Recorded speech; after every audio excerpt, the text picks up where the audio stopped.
Fırsatlar elinde değil, aklım yerinde değil. İstemem sizinle eğlenmek, bekleme seçenek gelen. Yalnız kalınca belirdik, zihnimde bu fikre yenil. Tek de bulurum eğlence, olmazsa sizinle gelir. Yüzünüze gülüp içimize baksak, düşmanlar değilsiniz. Dedikodumuzu yapımızın aslen, bizden de değilsiniz. Koca kafanıza sokmak lazım, sadece bir olmayı. Yeri dolamayan tek bir şey var.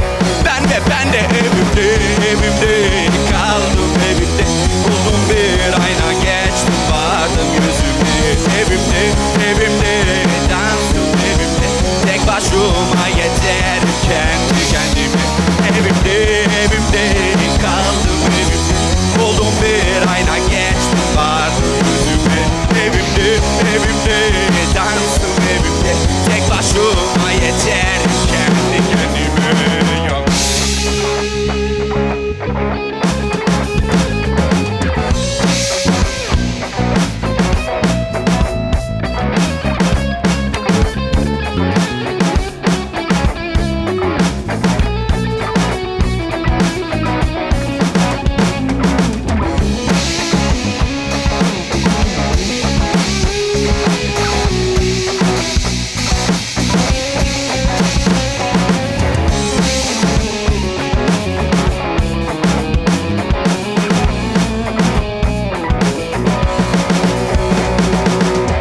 Kiminle nerede delirdi, ben olsam benimle gelirdim. Ne dersen diyebilirsin de fikrin umurumda değil.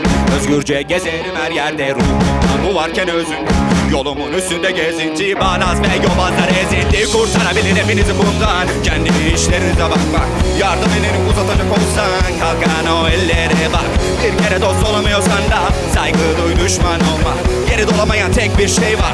Ben de evimde kaldım evimde. Buldum bir ayna, geçtim vardım yüzüme. Evimde dansım evimde. Tek başıma yeter kendi kendime. Evimde kaldım evimde. Buldum bir ayna, geçtim vardım yüzüme. Evimde dansım evimde. Tek başıma yeter kendi kendime.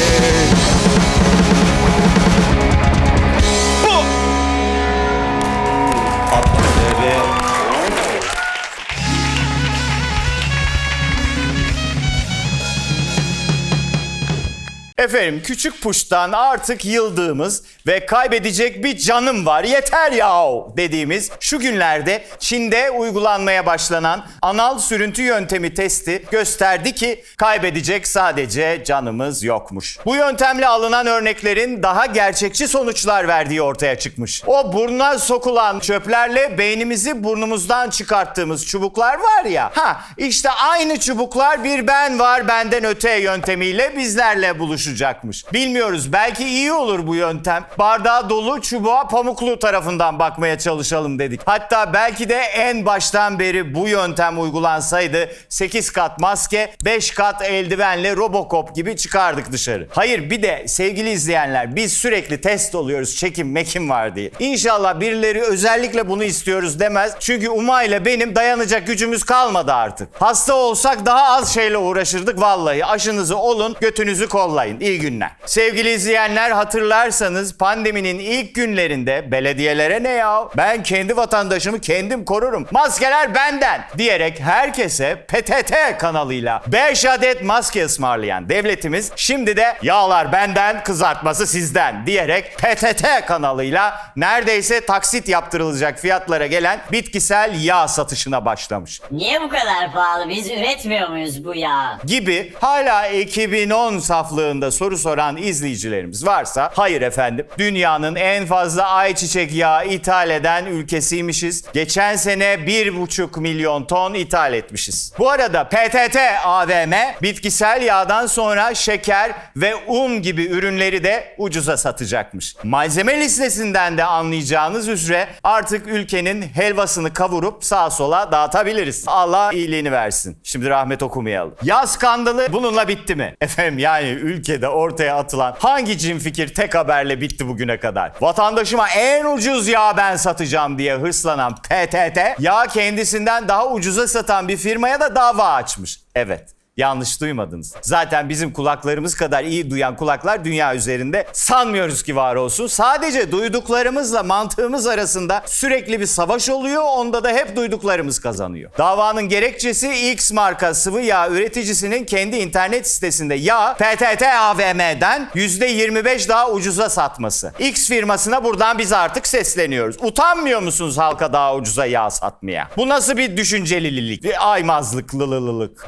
Sevgili izleyenler, dünya olarak bu hafta canımıza ot tıkan küçük puştun hemşerisi Wuhanlılardan sitem yedik. Haklarında sürekli çıkan Wuhan'da gece hayatı görüntülendi. Haberleri yapan Batı basınına sabah akşam ağlamamızı mı bekliyorsunuz diye duyar kasmışlar. Yani lafı dolaştırmayacağız, süsleyip püslemeyeceğiz sevgili izleyenler. Evet, bekliyoruz. Hatta doğmamış çocuklarınızın bile dünyaya hafiften çekinerek gelmesini bekliyoruz. Ya insan biraz bir çekinir, öyle parti görüntüleri geliyor ki bırakın sosyal mesafeyi. Adamlar hayatları boyunca belki o kadar yakın olmadılar birbirlerine. Göz bebekleri göz bebeklerine değiyor ya. Resmen nispet yapıyorlar. Bu haberi de 3 günlük sokağa çıkma yasağı olan hafta sonunda hazırladığımız için biraz gerginiz, kusurumuza bakmayın. Efendim, babalar neden kız çocuklarının kahramanıdır sorusuna bir cevap Hakkari'den gelmiş. Hakkari'de bir inşaat ustası Anıtkabir'e gitmek isteyen kızı için Anıtkabir'in kardan maketini yapmış. Bu haber kalbinizi yumuş yumuş yapmıştır diye düşünerek son darbeyi de vurmak istiyoruz. Bu görüntülerin sosyal medya üzerinden yayılmasından sonra Mansur Yavaş minik kızımızı ve babasını Anıtkabir ziyareti için bizzat davet etmiş. Bir karşı darbe olarak siz de bize adamcağızın neden kızını kendi götürecek imkanı yokmuş derseniz darbenizi alırız ama galiba öteki yanağımızı falan döneriz. Başka ne yapacağımıza dair bir fikrimiz yok. Sevgili izleyenler, çiğ köfteci gibi her köşe başında açılan üniversitelerden ne yazık ki kötü haber var. Her ilde kurulan, kurulamayanlarda da İstanbul ve Gazi Üniversitesi gibi köklü üniversiteleri çeşitli bahanelerle böyle bölerek ortaya çıkarılan 13 üniversitenin 6'sında öğrenci başına düşen kitap sayısı 1'in altındaymış. Bu üniversitelerden sadece birinde öğrenci başına düşen kitap sayısının 5'i geçtiği görülmüş. Demek ki o 5'i geçen üniversitede nereden baksanız en az 7-8 kere daha bölünebilir. Böylece hem daha fazla üniversitemiz olur hem de diğer üniversitelerdeki öğrenci başına düşen kitap sayısı başarısı yakalanabilir. Sevgili izleyenler, kabirlerde E-Fatiha dönemi. Karekod uygulamasıyla artık mezar taşınıza biyografinizi, fotoğraflarınızı, favori surelerinizi yükletebilir. Sevenlerinize tövbe estağfurullah ne günlere kaldık dolu anlar yaşatabilirsiniz. Yaşarken her mecrada profil oluşturmak yetmedi. Ölünce de cool rahmetli olmak için slide çalışması yapacağız artık. Ya lütfen sadece ışıklar içinde uyuyalım. Dünya her haliyle yeterince yorucu. Son durakta bari organik, manuel, eski usul 2 dualaşalım bitsin ya. Bu nereden çıktı, nasıl bir yöntem? Sevgili izleyenler, Çin'den haberler bitmiyor. Çin'de 4 cimri ek bagaj parası ödememek için aldıkları 30 kilogram portakalı oturup 20 dakikada yemişler. Hala yarasa yemekten daha kötü bir seçim değil bakın. Cebinizde akrep mi var diyeceğiz, olsa o da çoktan yenmiştir zira. Nerede tuhaflık orada Çin Halk Cumhuriyeti, ne diyelim efendim, şifa olsun. Sevgili izleyenler, Serdar Ortaç yine yaptığı açıklamalarla beynimizi yakmaya devam ediyor. Bir kamu bankasına olan borcunu ödemekte zorlanınca bankanın kendisine 8 ay süre tanıdığını, oysa özel banka olsa donuna kadar alabileceğini ifade eden Serdar Ortaç bir kez daha bak yine iyi bir şey söylediğini sanıyor diye düşünmemize sebep oldu. Bu arada Serdar Ortaç'a gelince 8 ay ölüye yatan banka iş köylülerin borcuna gelince evi, arsayı icra ile ellerinden almaya devam ediyor. Hayır, köylünün suçu seni çöpe atacağım poşete yazık gibi şarkı sözleri yazamamaksa köylüye desteği güfte bilgisiyle başlatalım. Herkes rahatlasın. Hanımlar beyler, serbest vuruş bitti.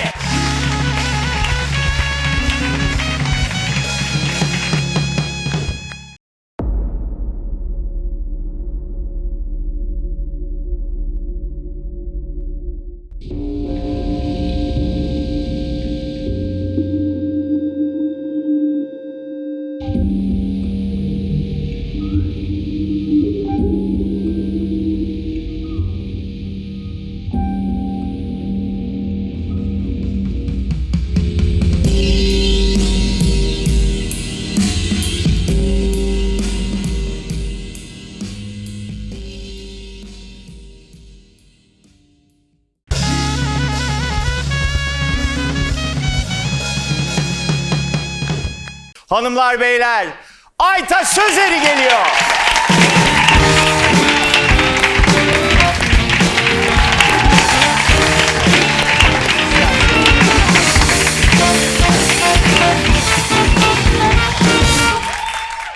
Şimdi sen Avrupa'nın en büyük hayvanat bahçesine sahip. Aynı zamanda da...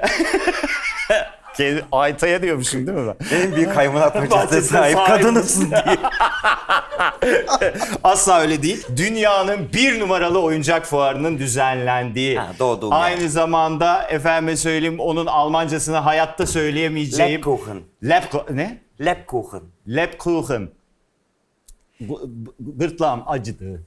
O yüzden. Sadece Noel'de yapılıyor. Yani Bademli tarçınlı kurabiye bildiğimiz. Ama çok güzel. Ben sana getireyim bu sene. Ay çok sevindim. Bayılırım ben tarçınlı kurabiye. İnanılmaz güzel. En sevdiğim şeydir. Bir de onun yapıldığı efendim 10.000'de yaklaşık 10.000 Türk vatandaşının da yaşadığı. Varmış, ben de biliyorum. Evet. Nürnberg'de dünyaya gelmişsin. Nürnberg. Onu da mı yanlış söyledim? Nürnberg. Nürnberg. Ben ne dedim? Nürnberg dedim. Nürnberg dedim.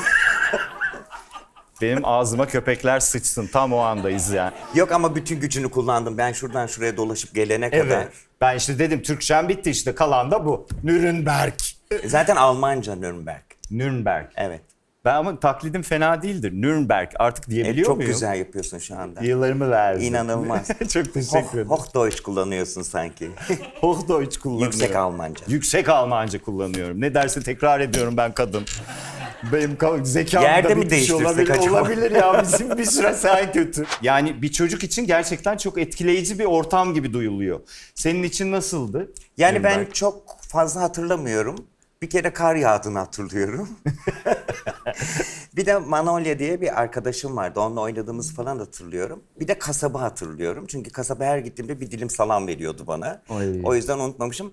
Bir de sakız makinesini kırdığımı hatırlıyorum. Bu o zaman otomat dediğimiz şeyler Aha. Türkiye'de falan yoktu. Oraya para atıyorsun, sakız alıyorsun falan. Ha. Herhalde almadılar mı, ne yaptılar onu da bilmiyorum. Ben seyirci varmış gibi oynuyorum, Evet, farkında evet, hiç mısın? gayet iyi yapıyorsun. Tamam ya, herhalde. Balonlarla iletişim kuran Onu ilk- sallarken kırdım ve babam çok kızıyordu bana. Bağırdığında, o yüzden demek ki aklımda kalmış orası da.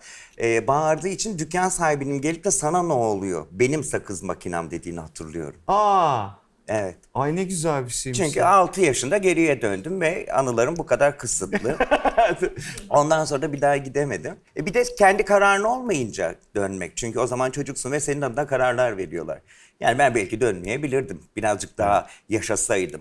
Sonra ilerleyen yıllarda daha büyük yaşlarda Almanya'dan geriye gelmek zorunda olan arkadaşlarımı gördüm ve çektikleri acıları, nasıl uyum sağlayamadıklarını ve orayı ne kadar çok özlediklerini, o günlerde de iyi ki dönmüşüm, dedim ki şu anda bu acıyı yaşamıyorum. Ha. Ben senin herhangi bir yerde uyum sağlayamayacağını düşünmüyorum aslında bakarsan Ayta. Çünkü bu hayatta ne kadar uyum sağladığını gözlerimizle gördük biz seneler içinde. Ya, teşekkür ederim ama sanki beni bir de tanıyormuş gibi anlattın bunu. Evet ama ben... Üç gün biliyorsun. Nereye beni götürürsen götür, 3 gün sonra oralı oluyor. Ben senin adını yaklaşık 10 yıldır biliyorum zaten. Piyasanın içinde çünkü sen hepimizin bildiği biriydin. Bir zaman zaman denk geldiğimiz yerler var. İşte bir arkadaş doğum günü, bir bilmem ne falan ve çok kalabalık, kimsenin kimseyi tanımadığı doğum günleri. Bir tanesinde zaten yan yana düşüp böyle sabah tam her şey bitmiş hamburger vurulan saatten bahsediyorum. Beraber hamburger mi yedik? Yok sen yemedin, dikkat ediyordun yine bir şeye. Ben hiç canını alıyordum falan. Ya ben durmadan sanki diyet yapıyormuş gibi görünüyor. Yok ya hiç öyle değil. Canan şimdi öyle diyor bana. Diyette ne yapıyorsun diye. Halbuki ben hiç diyet yapmıyorum. Canan kendi yeni diyete başladığı için çevresindeki herkesi diyet yapmaya... 1,5 saat olmuş, Evet, başlayalım. yeter. 1,5 saat, onun hayatta 1,5 saat aç durduğu olmadı. Şimdi beni gönderdikten sonra bozmuş olabilir değil mi? Orada bir şey meyve falan atmış olabilir ağzına. Ayta, ismin ne güzel, anlamı ne? Ayta Öztürkçe'de uzun boyunlu dişi deve ya da uzun boyunlu kadın demekmiş. Ama Osmanlıca'da bir devlet büyüğünün karşısında anlatman gereken şeyi en kısa ve en doğru şekilde anlatmak. Yani tumturaklı konuşmak demekmiş. En kısa ve en doğru En şekilde doğru. anlat. Aa, reklamcı gibi bir şey. Evet. Biraz önce yaptım zaten. Evet. İsmimin en kısa şekilde. En kısa şekilde anlattın, doğru söylüyorsun. Peki Almanya'da doğup İzmir'e yerleşmenin biz tersini biliyoruz. Az önce de bahsettin ya. Hiç şey dediğin oldu mu? Yani bu anlattığım bilgilerinin dışında bir şeyden bahsediyorum. Bütün bu koşulları falan kıyaslayıp ulan yani hepten kalsak olurmuş falan ya da işte gitme hayalin arada sen mesela konser için gidiyor musun hiç? Konser için gitmedim ama festival için gittim. Bernare için gittim. Hı. Bugüne kadar öyle bir kıyaslama yapmadım herhalde. Yani işte Almanya'da her şeyin güllük gülistanlık olduğunu falan, yani televizyondan dinlediğim şeylere çok inanmıyorum aslında. Bu televizyondan bir şey dinlemeyin anlamına gelmiyor. Evet, dinleyin, izleyin ama işte Almanya'da çok güzel şöyledir böyledir diye belgeseller izlemiş olabilirim ama orada kalsam ne olacaktı? Yani Madonna mı olacaktım acaba? Neden olmasın? Olur muydum acaba ya? Ne bileyim bilemedim ki Aytaş. Şimdi ben buraya gelene kadar pişman değildim Almanya'da kalmadığım için. Kadının moralini bozduk ya. Allah kahretmesin. Yani şu anda bu programı Almanca çekiyor olabilirdik, doğru. Evet. Yani Ve karşında ben olmazdım. ZDF'de olabilirdim. ZDF'de evet. ZDF'yi ben çocukken uydu kanallarından hatırlıyorum. Sonra bir daha yan yana gelemedik kendisiyle. Ben Senin olmazdım. çocukluğunda uydu vardı o zaman. Tabii. Ha. Yani çocukluğum dediğim ilk gençlik yılları. Başka türlü televizyon seyredemiyorduk ki Arhavi'de. Yani tatile gittiğimizde. Uydu anteni lazımdı. Muhakkak evet. Muhakkak evet. Böyle Saçmalamayın uzun bir başladı. direğin ucuna anten takıyorduk. Bu balık kılçığı gibi olanlar da. Evet. Ya ben siyah beyaz televizyona da yetiştim.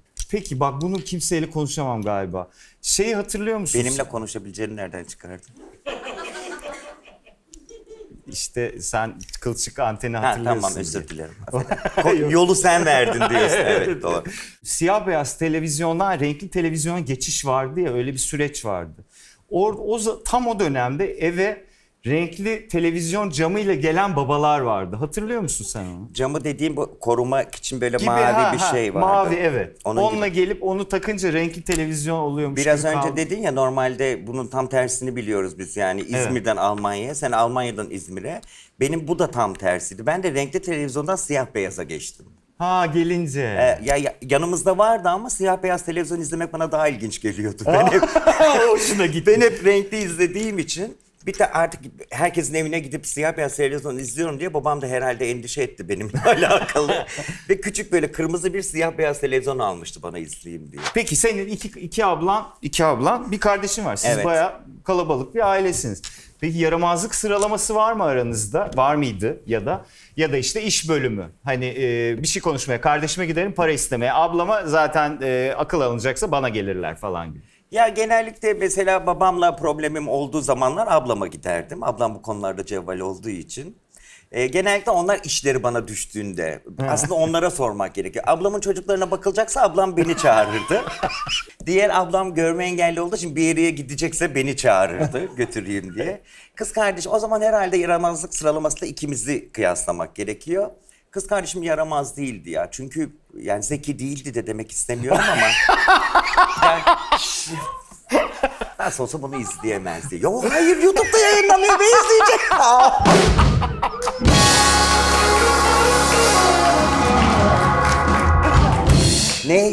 Neyse Allah'tan kız kardeşim de ondan zeki olduğumu kabul ediyor canım benim, aşkım benim. Yaramazlık da zeka ile alakalı bence. Yani fazla olunca işte bir yerlerden fışkırıyor diyeyim.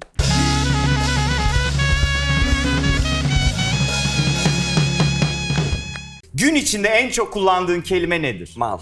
Efendim? Mal. En çok kullandığın kelime Çünkü mal. en büyük Diye küfürüm de umuyorum. odur. O yüzden Ya. evet, en büyük küfürüm de odur. Bir şey olduğu zaman mal mı bu? Mal mısın? Ay gene mallar geldi, mallar gitti. En çok kullandığım. Ay bunu da söyledim ya. Manyak mısın? Başka bir şey söyle değil mi? Çiçek de, böcek de, mal ne? Ay yani ne bileyim. Ama boş ver, atarız bir şey değil. O da gitti. Dedikodu yapıp ama neyse bizi ilgilendirmez canım deyip günah sıfırlar mısın? Hayır, devam ederim. Niye beni ilgilendirmesin ki? Beni ilgilendirir. Yani hele ki şu zamanlarda düşünsen tek eğlencen dedikodu. Değil mi? Başka ne yapacaksın? Biraz önce ne yaptık seninle içeride? Aynen, evet. Hiç iyi dedim mi arkasından? Ama boş ver, bizi ilgilendirmez. Yok. Ben bir giriyor gibi oldum, devam ettik. Peki reddettiğin ama yayına girince yer gök inleten bir iş oldu mu? Kayıp şehir. Reddettiğin. Reddettim kayıp şehri, istemedim. Yani gitmemek için elimden geleni yaptım. Kıbrıs'taydım o zaman. Sahneye çıkıyordum. Artık oyunculukla alakalı bir mücadele etmeyeceğime karar verdim ki çünkü zaten oyunculukla alakalı hiçbir mücadele etmedim ben. Oyunculuk benimle alakalı mücadele ettim. Ondan sonra menajerim arayınca dedi ki çok güzel bir iş başlıyor, inanılmaz. Sen de ana kastasın dedi. Ya ben inanmıyorum böyle şeyler dedim. Artık arama beni lütfen dedim. Ben gitmeyeceğim. Sonra bir iki kere daha kibar dille bana anlatmaya çalıştı bu işin çok güzel olduğunu falan. Dedim ki gelmeyeceğim Tümay'cığım. İstemiyorum. 3. bölümde öldürüyorlar beni. Artık çok sıkıldım. Oynamayacağım. İşte bir hayat kadını oynamak istemiyorum dedim. Ama bunun dedi karakteri var dedi. Niye diğerleri karaktersiz diye. Neyse yani bir hikayesi var demek istedi herhalde. Ben gene reddettim. Ondan sonra bir gün gene ay dedim bıktım bu Tümay'dan dedim. Ne yapacağım dedim. Sert konuşacağım ama bu sefer. Telefonu açtım. Daha telefonu açarken benimle sözleşmen olduğunu biliyorsun değil mi? Gelmezsen seni dava ederim dedim. Ben gideyim de dedim şu audition'a. Bir de en sıkıldığım şey audition. Yani yapamıyorum, veremiyorum audition. Ne yapabilirim ki? Yani herkes provalarda da çok yetenekli değilim. Bu şeyde müzik provalarında da öyle. Yani genellikle vokalist okur, ben sonra çok önemli yerlerini okurum, bakarım falan. Bir de içimden gelmez. Ama sahneye çıktığım vakit başka bir şey oluyor, değişiyorum yani.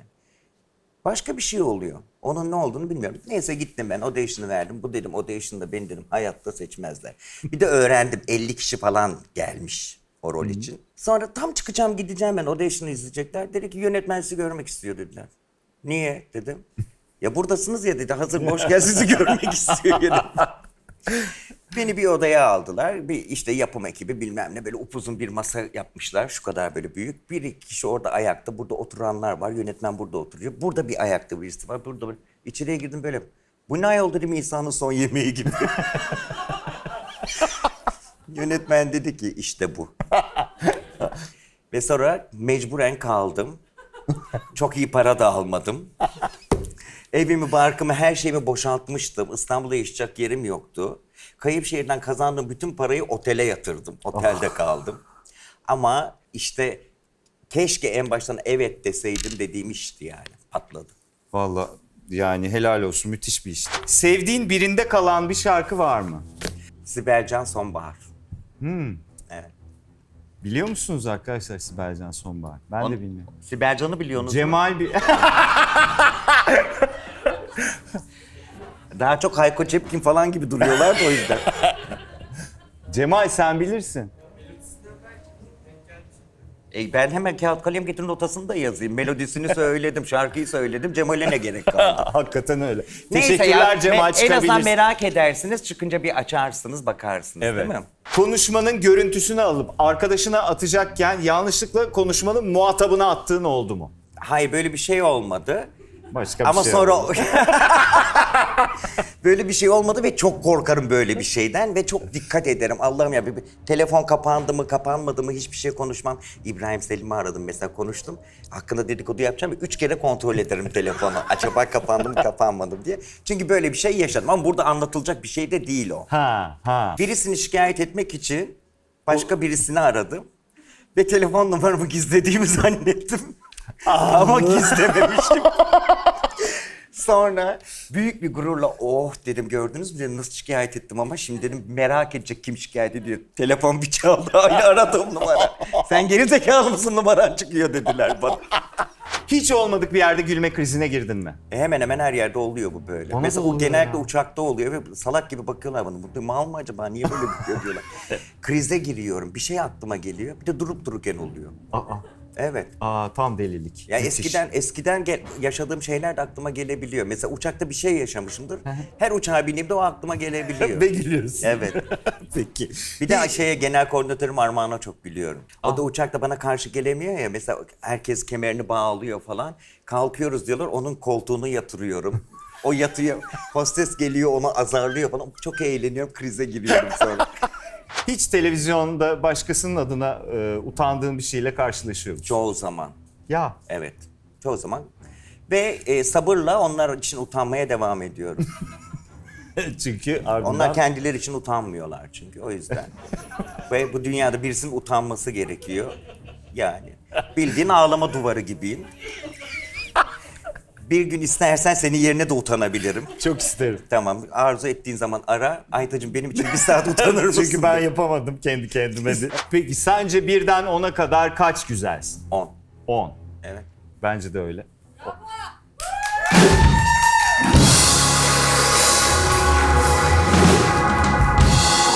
Efe? Efe bak Charles Theron'a benziyorum. Kaç? Cevap yani bana karşılık vermiş 9 oldu. mu dedi? 4 dedi. 4 ne ya? 4 aklında o kalmış. Ben ona 4 dedim ya. O ama 5'e kadar sayabiliyor zaten. Ya Yazık, biraz sorunlu o. ya ah. Evet evet. 1, 2, 3, 4. Bitti. O da 4 4 değil. dedi. Evet Bence canım. Efe'yi buraya insanlara kötü puan versin diye getirmişler sadece. Gitar çaldığına bile inanmıyorum. Sadece yok. puanlama için gelmiş. Yok ya, emekli öğretmen o zaten. Hiç. İçinizde yok mu artıran? Ee, Sana toka vermiştim bak ona göre. o. Tibet. 9. Ay. Cemal. Hep 9 mu? Ha, Yani yok çünkü ben ileride bir yanlış şey anladım. değişirse diye mi bırakıyorsun Evet, evet. onu? Daha ne kadar değişecek yani? Yok yok, seninle ilgisi Hemen yok. hemen 10 her şeyi verecek değiştirdik biri- işte. 10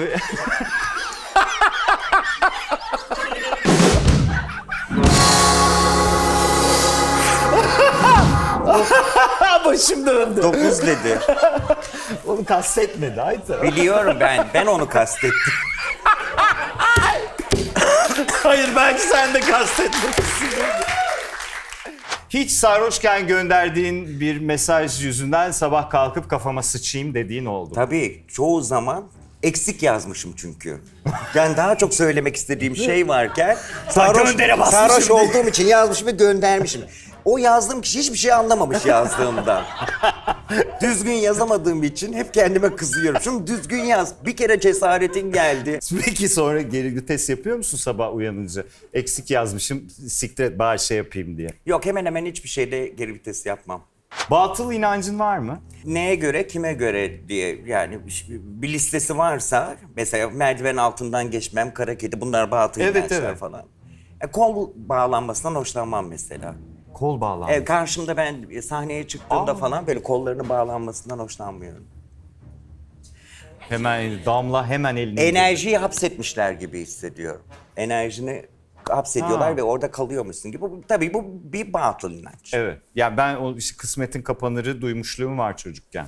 Öyle kol bağlamadan, ama bu da enteresanmış. Takıntın var mı? Kolyemi takmadan gitmiyorum hiçbir yere. Aa. Ama kolye değişebiliyor. Ama yani bir kolye. ama mesela bir kolye ne bileyim 1 yıl, 2 yıl devam ediyor öyle. Aa, çok iyi. Peki fake sosyal medya hesabın var mı? Normalini yönetemiyorum ki fake inançlıyım. Yani sosyal medya konusunda gerçekten eğitime ihtiyacım var. Bütün genç arkadaşlardan da yardım rica ediyorum. Buradan hazır yeri gelmişken. En güzel yerden sesleniyorum size farkındaysanız. Bir şeylerin bir yayınlamak çok tuhaf geliyor bana. Yani tuhaf geliyor derken belki yayınlayabilecek şeylerim var aslında ama ben ne bileyim diyorum ki şimdi bunu ne yayınlayacaksın ya bunu ne yapayım falan. Bir de sahtesini açacağım da sahtesini yöneteceğim de fırfır. olmaz. Peki hiç kendi horlama sesine uyandın mı? Yani bir kendi horlama sesine uyanıyorsan bu uyku apnesi demek zaten. Horlamaya değil nefes alamadığın için uyanıyorsun. Kadının bilmediği de bir şey yok ya. Hayır. Ama başkasının horlama sesine çok uyandım. Aranızda horlayan var mı arkadaşlar? Sen tamamen horlayan bir adam gibi duruyorsun. Cemal evet, Ya sen birisi de horlayan. söylemiyor mu yani yanınızda birisi horladın kardeşim yorgun muydun? Sormuyorsun da hani bir sormana gerek yok ya horlamayla ilgili. Siz Efe Bey? Yorgun olunca. Genelde de yorgun olduğunuzu düşünürsek. Şu anda bile uyuyormuş gibi Evet. duruyor. Belki de horluyordur şu an, konuşmuyordur. Yani Ama bazen tatlı horlayanlar da oluyor böyle küçük küçük garip bir şekilde. Hani bu müzik açıyoruz ya uyuyalım Aha. diye. Böyle dinlendirici bir müzik diyorlar uyuyacaksınız. Benim uyku problemim çoktu çünkü. Müziği açıyorum sonra birden notalarını ezberliyorum. Müziği çalmaya başlıyorum. Hala uyku yok ama. her şeyin kötü gittiği, çok kötü gittiği bir konserin oldu mu? Oldu. Neresi olduğunu söylemeyeyim ama ili söyleyeyim. Mersin'deydi. İlk önce gittiğim konser vereceğim mekanda problemler çıktı ve büyük yani böyle yangınla falan bilmem neyle alakalı. işte avansı da aldık bilmem ne falan. Dediler ki ya bizim tanıdığımızın bir gemisi var orada dediler, bu konseri gerçekleştirelim. Hayatımda gittiğim en kötü gemiydi. En çirkin gemiydi ve istedikleri şarkılar ve oradaki o 1,5 saatlik konser bana ızdırap gibiydi. Çok kötüydü. Onun dışında hiç öyle kötü bir şey olmadı. Konuşmak istemediğin biriyle karşılaştığında telefonla konuşuyor numarası yapar mısın? Telefonum mu çalıyor? Başka ülkede yaşayamam demene sebep olan bir şey var mı? Var. Bu ülkedeki mozaikler. Ama bu Antep'tekilerden falan bahsetmiyorum. O Ha, ben de onu zevk- soracaktım. Hayır, onlardan değil. Yani bu ülkenin bir mozaik gibi bütün insanların bambaşka olması, her konuda din, dil, cinsiyet, ırk falan böyle bu kadar kozmopolit bir yerde o mozaikler bir araya geldiği zaman bu Türkiye'yi oluşturuyor ya.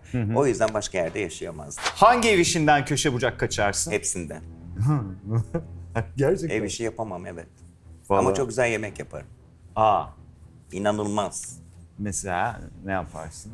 Ya her şeyi yaparım, ne istersen. Şu zordur dediğin ve yaptığın bir yemek var mı? Yok, hayır, mesela hiç hayatım boyunca mercimek köftesi yapmamıştım. Oturuyoruz, dediler keşke bir gün mercimek köftesi yapsan da yesek. Dur dedim, yapayım kalkayım. Ama Yap. hiç yapmamıştım hayatım boyunca. Yaptım ve inanılmaz güzel oldu. Şimdi 25. kez falan yaptım. Aha, Evet. talep de geliyor sonra. Ellerine sağlık. Hakkında çıkan en saçma haber. Bir aralar Levent Kırca Tiyatrosu'nda oynarken Levent Kırca ile birlikte diye haber yapmışlardı. Aa. Evet, bu çok saçmaydı. Levent abinin Levent abinin bir sevgilisi mi vardı? Ya da yoktu da magazincilerle uğraşıyor muydu? Hadi beni sıkıysa yakalayın diye. Ve magazinciler durmadan üzerine gidiyordu adamın. Her yerde Levent Bey sevgiliniz mevgiliniz. Bizim de kostümlü provamız var. Gereği düşünüldüğü oynayacağız. Ondan sonra kostümlü provada tabii ki tiyatro için çağırıyorsun basını ve onunla ilgilensinler ama gene Levent abinin sevgilisiyle ilgileniyorlar. Talihsiz olarak o anda sahneden ben geçiyordum. Levent abi de tuttu, işte bununla beraberim dedi.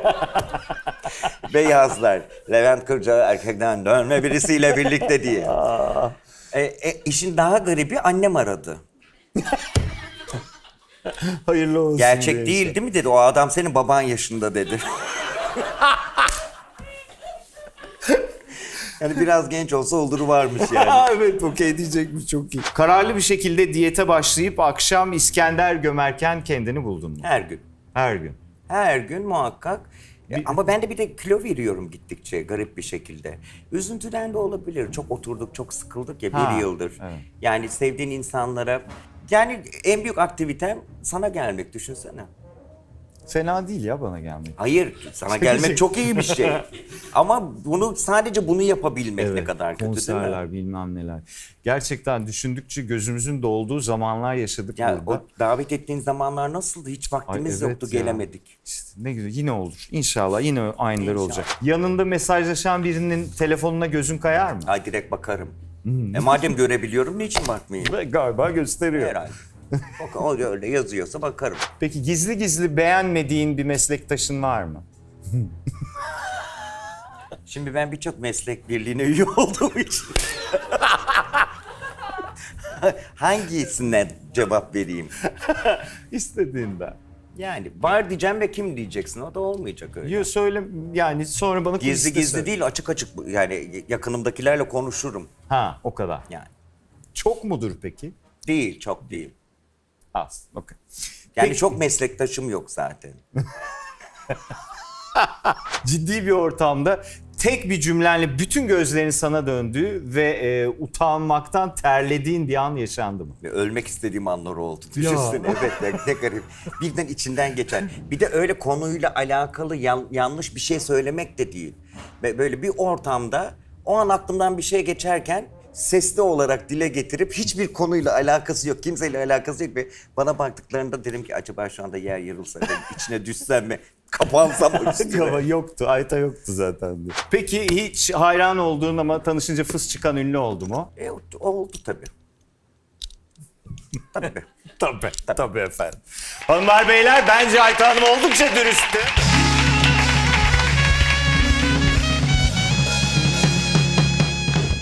Müzik, oyunculuk, dans, bu bayağı hepsiyle ilgili bir yeteneğin var. Büyürken farkında mıydın yoksa çocukken de bu kadar her şeye hevesli miydin yani? Şarkı söyleyeyim, işte dans edeyim, böyle şakalar yapayım falan ya da işte taklitler yapayım gibi bir hayatın var Ya mıydı? ben farkındaydım. Bir de çevrem de farkındaydı bu kadar yetenekli oldum. Sadece onlara değil, resim yapmak, ondan sonra elbise dizayn etmek, kendi elbiselerimin çoğunu ben çiziyorum mesela. Ama ne olacağına karar veremiyorsun bu kadar çok yeteneğin olunca. Evet. Ondan sonra zamanla onda bocalıyorsun. Önce şey istiyordum, modelist olayım. Ondan sonra stilist olayım, elbise çizeyim. Bununla ilgili girişimler yapıyordum falan. Sonra diyordum ki yok, ben şarkı söylemem lazım. Ama galiba en çok şarkı söylemekti. En uzun da onun için mücadele ettim zaten. Peki ilk sesini fark ettiğin bir zaman var mı? Bir de bu arada senin koroya alınmadığına dair Evet, beni koroya, evet doğru, beni koroya almadılar. İzmir'de. Evet, Değil mi? okulda. Aa. Ya çok sesli koroymuş. Marş falan okuyorlar. Ben de gittim işte koroya girmek için. Hoca da dedi ki oku bakalım dedi. Ben de şeyi okudum tabii. Akşam olmadan güneş batmadan gel diye. Başta Dedi ki, name ya, biraz tuhaf olabilir tabii, mi? biz dedi böyle şarkılar okumuyorum. Sesin dedi uygun değil dedi bu koro için. O zaman çok üzülmüştüm. Dedim ki ya ben sanat yapmak istiyorum ve hep önüme durmadan engeller çıkıyor. Ne yapacağım diye. Eskiden bilmiyorum, hatırlar mısın? Okullarda öyle kollar vardı. Müzik kolu, Evet, hatırlamaz tiyatro mıyım? kolu Tabii. bilmem ne. İlkokuldan itibaren daha da gelişiyor bu. Kapıdan çıkınca koroya da alınmayınca dedim ki ne yapayım? Bir baktım karşı tiyatro kolu yazıyor. Ben tiyatrocu olayım bari dedim. O zaman gittim, gel tamam dediler. Mahallede oyunlar yazardım çocuklara. Bir gün boyunca bir arkadaşım vardı Erkan diye falan. Onlar da çok yetenekli çocuklardı. Bir oyun yazardım ve gecenin böyle ilerleyen saatlerinde arabaların daha az geçtiği ve oynayabileceğimiz saatte sokakta oynardık. İşte antreleri şey olarak ayarlardım. Bir apartmanın girişi, çıkış, burası bilmem ne diye. Ondan sonra ve bütün apartmanlardan izlerlerdi. Bitince de alkışlarlardı. Aa. Evet. Kaç yaşlarında oluyor bu? 11, 12. Allah Allah. Nereden görmüştün ya? Antreydi bilmem neydi. O kadar. İzliyorduk. Ha. Vay be. Çok acayip. İlk Çok defa şimdi eğer duyuyorum. o mahallede yaşayan birileri varsa muhakkak altına yazacaklardır. Evet, ben oyunlardan birisini izledim balkondan diye. Ay, müthiş bir hikaye ya. Zaten böyle bir şey Ve o zaman yaşadıktan tabii ki sonra- böyle şeyleri bilmiyorum ama yazdıklarım da vaudeville'miş meğer yani. Aa, bir de Evet. kahkahalar dönüyor sürekli. Evet, devamlı biri giriyor çıkıyor, bir şeyler var, aşçı var, hizmetçi var, Aa, bilmem ne var. dur, kendiliğinden Evet. vaudeville formülüyle yazdın diyor. Ya tabii ki ne kadar o formüle uyduğunu bilmiyorum Tamam ama canım. yani işte o çocuk aklıyla Vallahi yaptığımız tebrik şeyler. ederim. Zaten öyle bir şey, öyle bir anın varken zaten sanatla uğraşmadan hayatı sürdüremezsin hayatta. Ve- Mümkün değil yani. Gerçekten o sanat seni çağırıyorsa yavaş yavaş içine alıyor zaten. Yani sadece senin mücadelenle alakalı değil. Senin mücadelen zaten bunu yapan insanların içerisinde bunu ne kadar doğru yapabildiğini göstermekle alakalı oluyor. Bunun için şans da gerekiyor. Hep sordukları için söylüyorum Evet. bunu. Ondan sonra ama sen bu şeyi doğru yapıyorsan hep diyorlar ya ben aslında inanılmaz bir manken olacaktım ama beni hep engellediler. Ben bir şey olacaktım da seni kimse engelleyemiyor. Önüne istedikleri kadar kaya koysunlar. Senin o suyun çok güçlüyse bir yerden sızıntıyı buluyor, çıkıyor ve o kayaların hepsini yıkıp devam edebiliyor. Senin bak sadece şarkıcılık ve oyunculuk değil, hamburgercilik yapmışsın. Oo.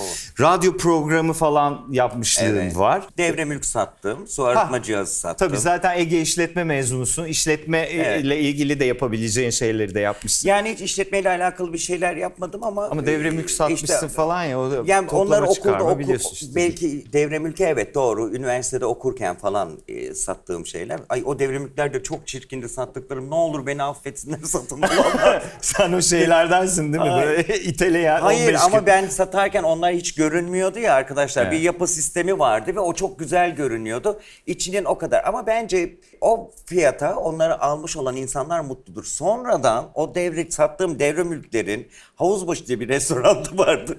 Oraya sahneye çıkmaya gittim. Size ben sattım diye. Ve bana bir tane söyler miyim ben sattım diye. Bana da bir devre mülk verdiler. Dedim ki Allah'ım ben bu insanlara burayı mı sattım diye. Peki bu oyunculuğuna falan katkısı olmuştur tabii. Bu kadar çok şey yapmanın diye tahmin ediyorum. Çok fazla insan görmek ve biriktirmek. Bir de benim beynim bana göre şöyle çalışıyor. Kutularım var. Mesela bugün burada da yaşadığım herkes ve gördüğüm herkesin birçok özelliğini o kutuların içine koyuyorum. Sonra onları birleştirebiliyorum. Mesela bir insanı kalkıp da mesela diyelim ki Duygu gibi oynayayım demiyorum. Yani 3 kişiyi birleştirip bence yeni yarattığın karakter bu 3 kişinin özellikleri olsun diyor. Ama ne güzel bir şey söylüyorsun ya. Olaylar da öyle. Çok çok nadir unuturum. Yani Öyle mi? hatırlamamla tanınırım. Hiçbir şey unutmaz bu zaten derler. Bana da öyle derler biliyor musun? İyi arkadaş olacağız demek. Ben öyle tahmin ediyorum. Ama bana İpek Bilgin demişti yıllar önce. Bir masada oturuyorduk kızı Çağ, İpek abla, ben falan. Böyle bir sanatçının adını hatırlayamadık beraberce. İpek abla döndü dedi ki çocuklar dedi yani hafıza bir sanatla uğraşan biri için en önemli özelliklerden biridir. Yani bütün sanatçıları, beğendiğiniz sanatçıların adını ezbere bileceksiniz bir kere.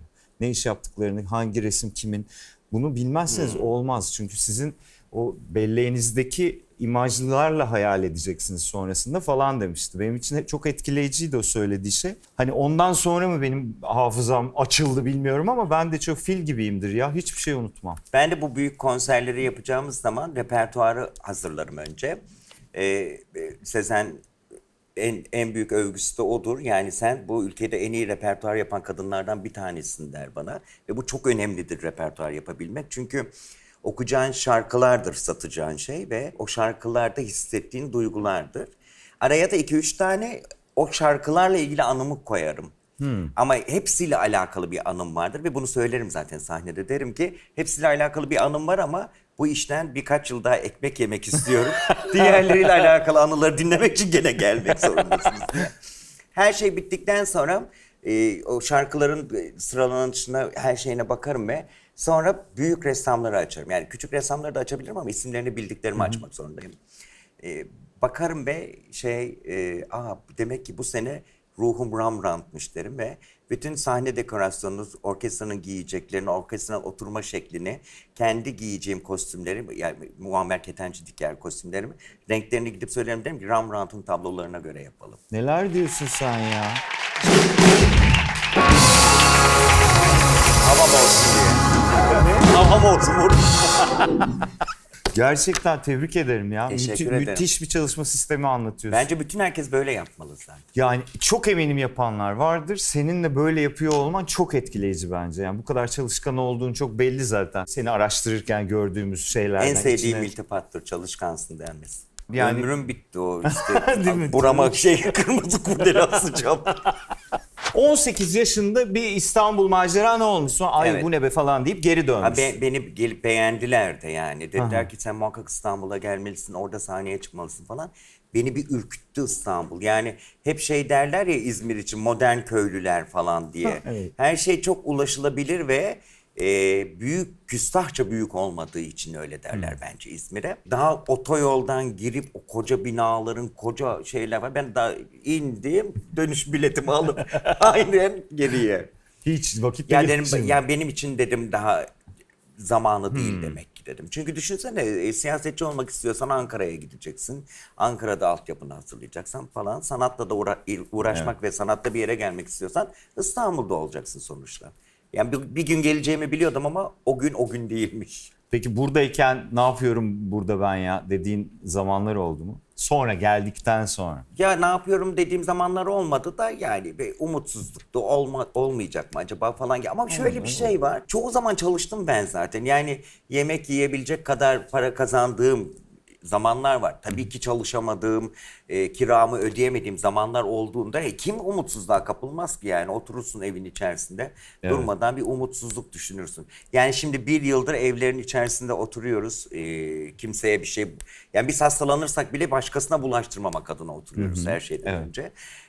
Kim çok mutlu şeyler düşünüyor ki yani muhakkak herkes geçmişiyle de hesaplaşıyor. Gelecekte bir daha her şey değişsin bunu bir daha yapmayacağım diye. Ama hepsini tekrardan yapacaklar bence. Büyük ihtimalle. Yani ben kendi adıma şey diyebilirim. İlk fırsatta. Evet. Yapacağım. Yani çünkü bunaltıcı olmaya başladı gerçekten. Ben de mesela çok çalışıyordum. Diyordum ki artık çok çalışmayacağım. 5 kere şimdi çok çalışacağım tekrar. Sen ya Evet. mümkün değil. Yani o hele ki pandemi öncesi çalışma temposunu alıp sonra hani bir süre zaten kuliste de konuşuyor. Bir dinlendik mi acaba falan Evet. deyip şimdi açlığına zaten büyük düştün ya. Ya O yüzden mümkün değil senin şöyle duruma. bir şey, biz yani ben kendim için söyleyeyim, biz demeyeyim de, bence acılarımızı böyle konuşarak, anlatarak paylaşabilen insanlar değiliz. Yaptığımız işle anlatabiliyoruz. Evet. Mesela bir gün bana oyunculuk ne demek diye sormuşlardı. Ben dedim ki oyunculukla şarkıcılık da benim için yani tanımı aynı. Geçmişte yaşadığın acıları tekrar tekrar yaşayabilme yeteneğidir dedim. Yani onları tekrardan yaşayabiliyorsun. Her okuduğum şarkı bir şey anlatıyor. Her okuduğum bir şarkı serzeniş olabilir. Ve bunu dinleyen insana geçmesi ve hissetmesi inanılmaz değerli bir şey. Evet. Yoksa dijital konser de yaptık. Olmadı mı? Oldu. Çok güzeldi. Sen orada görevli olduğun için sana geçmedi mi? Gördüm. Gözlerin doldu. Evet. Mesaj yazdın. Sana da geçti. Ama yetmiyor değil mi? Daha çok insana geçmesi gerekiyor. Bu arada gerçek bir şey anlatıyor yani. Biz Ayta ile bir online bir işte yan yana geldik. Daha doğrusu yan yana değildik ama aynı işteydik. Ben işte bitirdikten sonra Ayta'yı anons ettik. Ayta da konserine çıktı falan. Umay'la gerçekten böyle gözlerimiz dolu dolu Ayta'yı seyrettik. Ama mesela ekran başındakiler ne hissetti bilmiyorum yani. Evet. Benimle aynı şeyi keşke hissetmiş olsalar. Belki hissetmişlerdir ama Evet. işte biz bilmiyoruz. Evet. Bize Ama teknolojide buna birçoğu mesaj yazıyor. Anında hissedemiyorsun. Sonradan okuyabiliyorsun. Yani neler hissetmişler, şöyle olmuş, böyle olmuş falan. Var bizim de bazı çalışmalarımız var yaparken de online'da belki ileride neden görmeyelim ne olduğunu ne bittiğini Değil mi? falan. Olabiliyor. Tabii.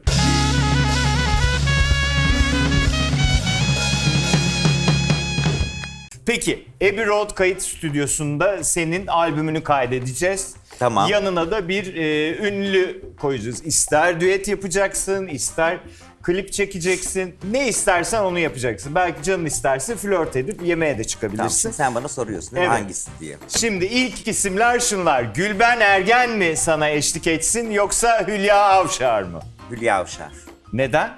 Gülben Ergen'le aynı şeyleri okuyamayabiliriz diye düşündüm. Yani tamamen teknik olarak düşünüyorum. Anladım. Hülya Avşar'ın sahnesi ve okuduğu şarkılar bana daha yakın gibi geliyor. Gülben Ergen daha böyle bir pop gibi geldiği için. Anladım. Ciddiyetine... Ama hayır, ben Sağ ol. her şeyi ciddiye aldım. Her şey. Tabii. Şimdi Hülya Çok- Avşar'ı seçtim. Hülya ile devam ediyoruz. Evet. Hülya Avşar mı, Gülse Birsel mi? Birlikte şarkı söyleyeceğiz değil mi? Şarkı değil yani şarkı söylemeseniz de olur. Stüdyoda ne işimiz var o zaman? Ya Demin belki dedin ya klip- düet yapacaksınız dedin. Düet olur. Ben gene Hülya Avşar... Gel şimdi kadın ikinci filmi de yazabilir. Ne yapıyorsun sen yeminle? Yazıyormuş. Ya. Yani başka bir şey yazıyor. Nasıl olsa ileride Hülya Avşar'dan vazgeçerim. Gülse Birsel diyorum. Çok akıllıca bir seçim. Gülse Birsel mi, Demet Evgar mı? Demet çok akıllı kızdır. İnanılmaz. Şimdi Demet'le gene düet yapma ihtimalim var. Gülse filmi yazıyorsa o yüzden Gülse Birsel diyorum. Peki Gülse Birsel mi, Engin Günaydın mı? Gülse Birsel. Neden? Engin de anların içi seçtiğimi zaten. Aynen. Peki Gülse Birsel mi, Bülent Ersoy mu? Bülent Ersoy. Neden? Kimin hayali yoktur ki Bülent Hanım'la şey yapmasın, düet yapmayı falan hayal etmesin. Okey, çok düşündüm de üstüne böyle başka böyle bir balya cümlen varmış gibi. Yok, hayır, bir balya cümlem yok da aslında Bülent Ersoy için bir şeyler söylemek isterdim. Sonradan da düşündüm, dedim ki benim söyleyeceğim neye ihtiyacı olabilir ki? O yüzden sadece seç dedim, gitsin. Tamam. Bülent Ersoy mu, Seyfi Dursunoğlu mu? Seyfi Dursunoğlu. Çok duygusaldı demin ama. Şak diye geçilir mi? Ama, Geçilir ama. Yani şimdi Bülent Hanım'la şu anda bile düet yapma şansım var ama Seyfi Dursunoğlu'yla artık yok. O yüzden Seyfi Dursunoğlu'yla yapmak isterdim. Ben de. Ya ben mesela zaten okeyim. Mesela diğer geri kalan hiçbir şeyi sormasam da olur kendime. Peki Seyfi Dursunoğlu mu, Nurgül Yeşilçay mı? Seyfi Dursunoğlu. Seyfi Dursunoğlu mu, Gupse Özay mı? Egupse Özel. Neden? Ya çok O da film eğleniyorum yazıyor. onunla. Hayır ama şimdi bak, eğlenceli bir kere. Güldürüyor beni, çok güldürüyor. Evet, gerçekten benim de hayatımda tanıdığım en komik kadınlardan. Gupse Özay mı, Zeki Müren mi? Zeki Müren. Zeki Müren. Bitti zaten yarışma herhalde. Yok. Bak, Zeki Müren'in üzerine birini soramazsın zaten. Soracağım. Gerçekten mi? Soracağım, sen Zeki Müren de ya. Tamam. Neden peki Zeki Müren? Bunun bir nedene ihtiyacı var mı ya? Yok. Zeki Müren mi, George Clooney mi? Zeki Müren. Zeki Müren mi, İlker Kaleli mi? Zeki Müren. Zeki Müren mi? Müzeyyen Senar mı? Tıks.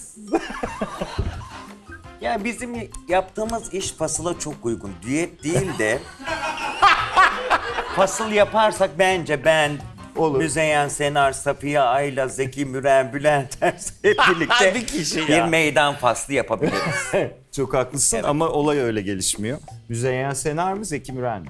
Müzeyyen Senar. Müzeyyen Senar mı? Brad Pitt mi? Müzeyyen Senar. Vallahi mi ya? Ya niçin böyle bir adamla düet yapıyorum ben? Ya belki düet yapmazsın. Ay nasıl yani? Ne bileyim ya. Yani iki kişinin yaptığı herhangi bir şeyi yapabilirsin Herhangi bir şey diyorsun. yapabilirsin. 67 yaşında mı? 67 değil be, 57'dir. Bir daha bakın. Gerçekten 67 yaşında mı? Hepiniz dönün ekrana bir bakın, 20 yaşındasınız. Ve Efe'ye bakıyorsun değil mi şu an? Bir de bana 4 veriyor. Kendine kaç verirdin acaba?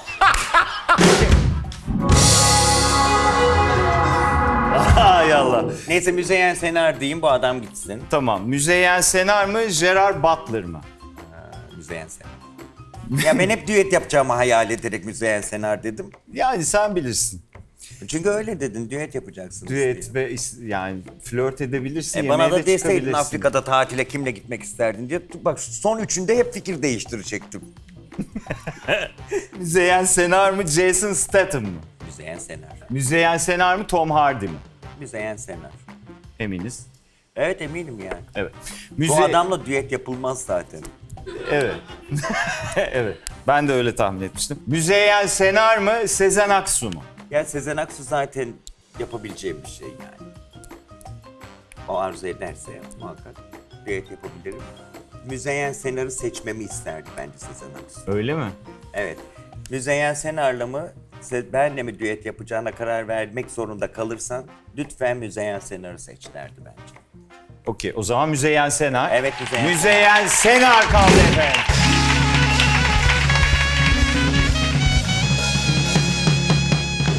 Hayat bağlarıyla dizi sektörüne girişini yapmışsın Evet. diyeceğiz ama zaten set sana gelmiş gibi Ha, bir evet. hikaye var orada.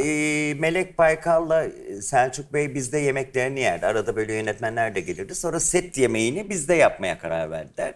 Çok seviyorlardı beni. Hala da seviyorlardır inşallah. Sette çok sevince şey dediler. Ya biz seni bir bölüm oynatmak istiyoruz dediler. Ay dedim ben şimdi gideceğim de oynayacağım da. Yok dedim ben hiçbir şey oynamam. Yani ne yapacağım bilmem. Ya ne olursun dedi Mustafa Şevki Doğan yönetmen dedi. Biz seni dedi bir bölüm oynatmak istiyoruz falan filan. Tamam dedim. Ne var dedim yani ben şimdi ne oynayacağım? Dediler bu bölüm dediler Melek ablan dediler kızının yerine hapse giriyor dediler. O zaman dedim şey yapayım. Gardiyanı oynayayım. Niye dediler? Biz dedim devlet memuru olamıyoruz ya dedim. Devlet memurunu oynayayım bari. O zaman dediler öyle olur mu? Biz seni hapishane müdüresi yapalım. Bir iki bölüm kaldı hapiste Melek abla. Ondan sonra çıkarken falan. Sadece şunu hatırlıyorum. Patronumun ismi Boncuk, lakabı Boncuk. Boncuk Restoran biliyorsundur belki. İşte bir gün Mustafa Hoca'ya şey dedi. Nasıl okuyor ama hocam dedi. Mustafa Hoca da dedi ki vallahi dedi ben ses konusunda dedi ancak dinlediğim kadarına evet hayır diyebilecek. Ama bir gün gelecek dedi bu Türkiye'de çok önemli bir oyuncu olacak dedi. Dedim ne güzel şeyler söylüyor bakar mısın? Ondan sonra dedim ki ben oyuncu olayım bari. Ondan sonra mı karar verdin gerçekten? Ya ondan sonra Zaten- Tümay aradı. Siz çok iyi bir Ha. oyuncusunuz dedi. Ben sizinle çalışmak istiyorum dedi. Andaç Haznedaroğlu da bana şey demişti. Sakın oyunculuğu bırakma çünkü çok iyi bir oyuncusun. Hatta o Melek ablayı kapıdan uğurlarken dedi orada bir bakışım vardı. Muhakkak Almodovar'ın annem hakkında her şeyini izlemen gerekiyor dedi bana. Ben de onu izledim. Film de çok güzeldi. Sonra Tümay işte beni oyuncu olarak alınca önce özel yüzler. Özel yüzler. Özel yüzler, ayrıcalıklı yüzler falan filan derken işte böyle. Buralara gelindi. Yani birileri görüyor ve Evet, bir şey değişebiliyor. Evet, az önce o tarif ettiğin akan su gerçekten önemli bir tarifti galiba. Bir gün otururken, bir gün otururken değil de yine çalışırken Kayıp Şehir'de Sezen Aksu seni arıyor. Ondan sonra da senin bu şarkı çalışmaların falan filanlar bir celalleniyor gibi bir şey var. Bir bilgi var. Hatta soruları hazırlayan editörlerimiz artık telefonlara daha bir heyecanla tanımadıkları numaralara özellikle. Belki Sezen arar diye. Belki Sezen Aksu arar diye. Yapabilir mesela, bunu izledikten sonra editörlerden birisini arayabilir. Beni Yani arasın arayacaksa. öyle oldu ama ben inanmadım önce tabii. Sonra da ben şimdi dizide herkes şarkı söylüyordu. Bir tek ben şarkı söylemiyordum. Tek şarkıcı olan bendim. Ama bütün herkes şarkı söyledi bir kere. Hatta bir ara düğünde falan hocam dedim bir kerecik ben şuradan bir şeyler attırıversem olmaz mı? Neyse tabii ki dedim ki Sezen benim şarkı söyledim nereden bilsin falan. Sonra ilk görüşmeye gittiğimde, yanına gittiğimde sohbet ederken falan dedi ki aynı zamanda dedi Türk müziği eğitimi almış dedi. O beni çok etkiledi yani beni araştırması, öğrenmesi, hakkında bilgi bulması falan. Sonra bir gün dedi ki ben dedi Kınalıada'da sahneye çıkıyorum seni izlemeye geleceğim dedi. Kimseye dedi haber verme. Hiç dedim kesinlikle dedim kimseye haber vermem. Patronuma dedim ki Sezen Aksu geliyor ama rica et dedim kimseye haber ver. Yan masalardan masa sandalye evlerden masa sandalye almışlar. 700 kişi vardı. 700 kişi. Ama gerçekten kimse rahatsız etmedi. Gönlünce eğlendi. Sonra bana da dedi ki sen dedi benimle beraber tekneyle dön dedi. İşte teknede İpek Hoca'nın falan yanında böyle beni övüyor ve ben çok utanırım böyle şeylerden. Bitti. Ya cumartesiydi büyük bir ihtimalle. Ya pazartesi ya salı beni tekrar aradı. Dedi ki Aytacığım dedi hafta sonunda dedi adada dedi yerine çıkacak birini bulabilir misin dedi. Allah Allah dedim. Niye ki dedim. Seni dedi harbi açık havada çıkaracağım konser. Bıraktım işi Sezen'cim dedim. Kim çıkarsa çıksın dedim. Ben dedim işi bıraktım. Ay Canan beni öldürecek işi bıraktım. Sonra bana bir hovercraft falan ayarladılar. Sahneye çıkıyorum, okuyorum zaten yani inanılmaz bir heyecan. İlk çıktığımda beni davet ediyormuş. Gel benim güzel kardeşim diyor. O kadar. Gel canım benim gel güzel. Sahne kenarında öyle duruyorum. Sonra birisi beni ittirdi arkadan. Gazan mübarek olsun diye. Ve izlerseniz o videoyu koşarak gidiyorum zaten. Çünkü beni ittirdikleri için. Sonra orada başka bir şeyi de var Sezen'in mesela. Sezen tabii ki bana sahneye bıraktıktan sonra gidip 2 dakika dinlenmek hepimizin ihtiyacı oluyor. Ama ben tabii o yanımdayken daha güçlü hissettiğim için beni bırakıp gidiyor musun dedim Sezen'e. Alışsan iyi olur dedi burası böyle. Oo. Vay derse bak.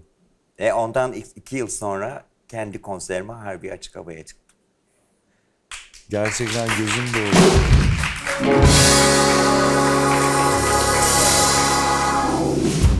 Ne güzel anıların var ya. Maşallah.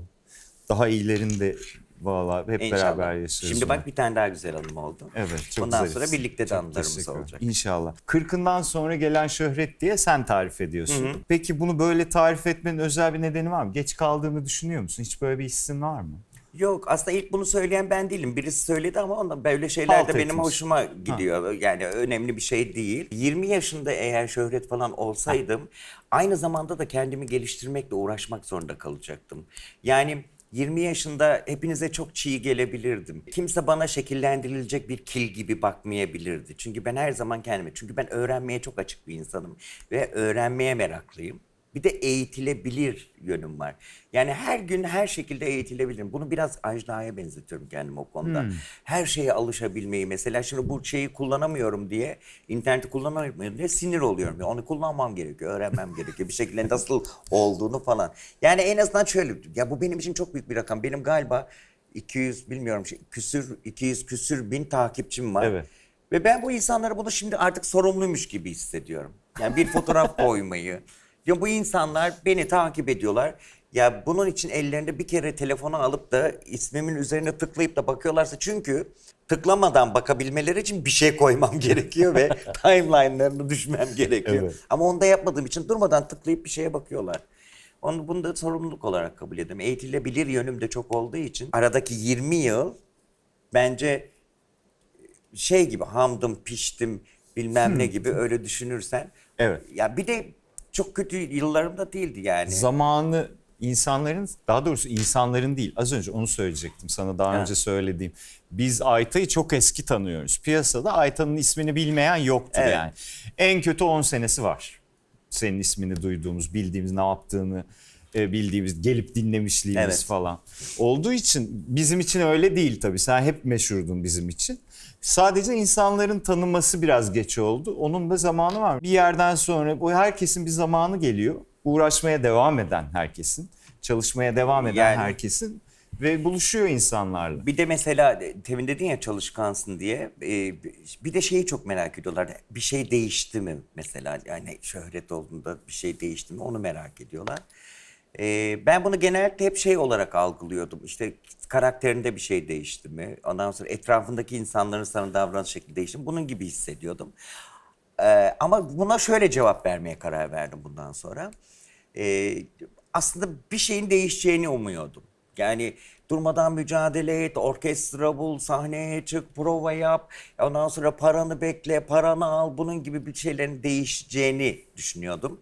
Rahatlayacaksın. Bunların birçoğu da değişti zaten. Artık bir kompozitörüm var ve orkestrayla ben uğraşmıyorum falan gibi. Değişmeyen ve artık daha zor olan şey olduğun yerde durabilmek. Yani yakalamış olduğun tanınmışlığı kaybetmemeye çalışmak ve bunun için de durmadan çalışmak zorundasın.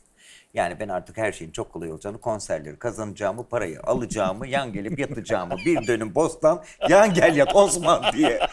Ama maalesef daha da çok çalışmak zorundayız.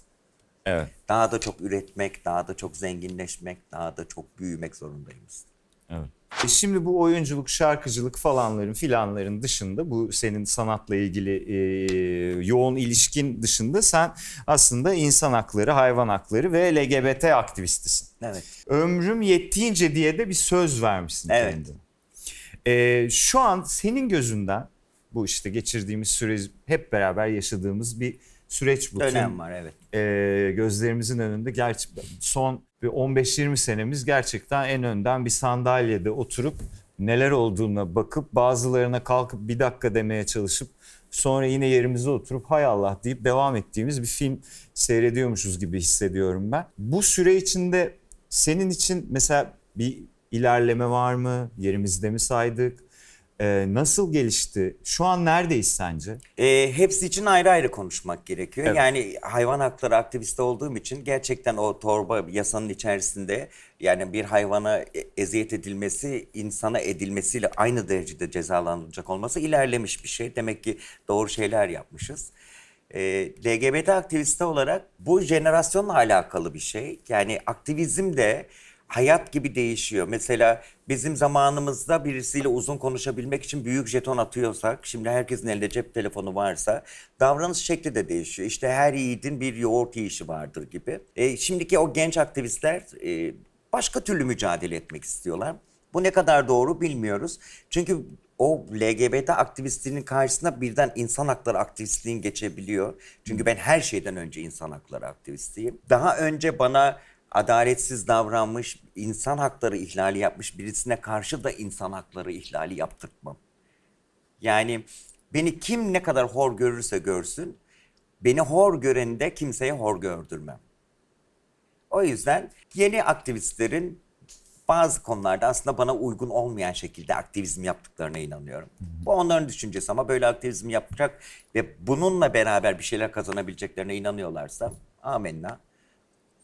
Benim aktivizmdeki en büyük şeyim babaannemin bir sözüydü. Babaannem her zaman derdi ki gittiğin yerde herkes böyle giyiyorsa sen böyle giyme derdi. Sen de böyle giy. Ben biraz öyle orta yolda aktivistim. Ama belki de şunu kastetmiştir. Dinlenebilir olmak için ilk önce merak etmeyin, ben tamamen karşı değilim. Bir beni dinlerseniz bir fikrim var denilecek mesafeye gelebilmek iyi fikir olabilir. Yani o bir kendini dinletmek için bir başlangıç metodu olabilir. En Neden baştan olmasın? tamamen bağırıp çağırıp girip de kavga etmeye hazırmış gibiysen ve kavga mesela diyelim ki ben bir odaya giriyorum ve birilerine bir şey anlatmam gerekiyor. Ve 25 kişiler bağırıp çağırıp siz şöylesiniz böyle döverler beni 25 kişi. 25 kişiler çünkü. Ama önce bir anlatsam belki içlerinde gerçekten anlayıp da diğerini de nasıl ikna edebileceğini bilen kişiler olabilir. Evet. Yani buna dönüştürmek diyoruz işte. İnsanın düşüncelerini, fikirlerini dönüştürmek. Evet. Doğrusunu gösterebilmek. Ama işte dünyanın dili biraz sert bu aralar. Ya bu yeni kuşak diyorum Evet. ya, bazen ben de anlayamıyorum şeyleri. Zaten bize de artık dinozorlar çekilin aktivizm yapmayın falan dediler. Bize de aktivizm yaptırmıyorlar. Evet. Kendileri böyle mücadele etmek istiyor ama tabii ki ben şu anda mesela ben aklıma gelmesi söylemesem bile sen soruyu soruyorsun ve ben de sözümü yerine getirmiş oluyorum yani ömrüm yettikçe diye. Bir de şeyden çok müzdaripim. Yolda gördükleri zaman bazen siz LGBT'li misiniz diyorlar. Ben diyorum ki yok, ben Eşrefpaşa Lisesi mezunuyum diyorum. Birisi de LPG'li misiniz dedi. Mazotla çalışıyor. Bunu başka bir şey gibi anlatıyorlar. Yani bir de ayrıca da ben o yazılan şeyler içerisinde bir trans bireyim ben. Ben heteroseksüelim yani. Ben karşı cinsten hoşlanan bir kadınım. Bunu da anlatamıyorsunuz. Yani herkese aynı kefede. Oradaki bütün niçin ayırdık o harflerin hepsini? Hepsi farklı farklı cinsiyet yönelimi olduğu için ve veya en sonunda cinsiyet kimliği var.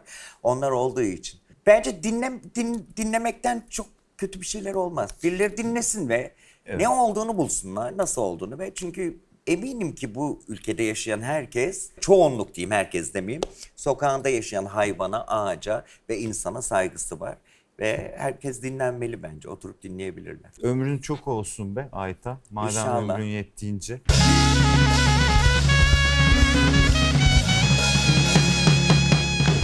Jinekoloji. Jinekoloji. Çikolatacı. Yakın. Yakın. Jinekoloji. Yakını nasıl duydun? Çik. Jinekoloji. Jeoloji. Jinekoloji. Jinekoloji. Evet.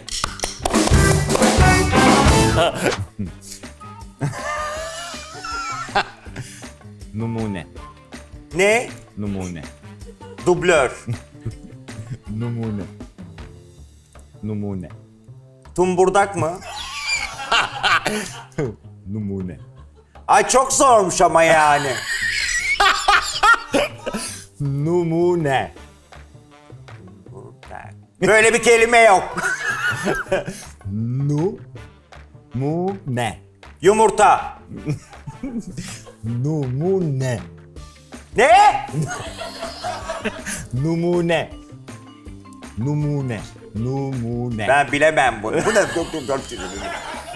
O kadar mı kötü ya? Versenize bir ekrana. Numune derken kendimi görmek istiyorum. O aferin, çok iyi. Numune. Bayağı Numune. Numune. Öpüşeceğiz. Karşılıklı. Numune. Tamam çıkar. Ay sıfır yazın yani. Nedir bu? Antep'in hamamlarını dinliyorum. Yani onu mu dinleyeyim? Senin o ağızdaki yumurtayla kurbağa arasında söylediğin şeyim ne peki? Numune. Numune mi? Evet. Ne kadar da benzermiş söylediğim şeylere. Evet. Ama sen bunu manos yapıyorsun öyle. Yok. Vallahi yumurta gibi numune diyorsun sen. Entertainment. Entertainment.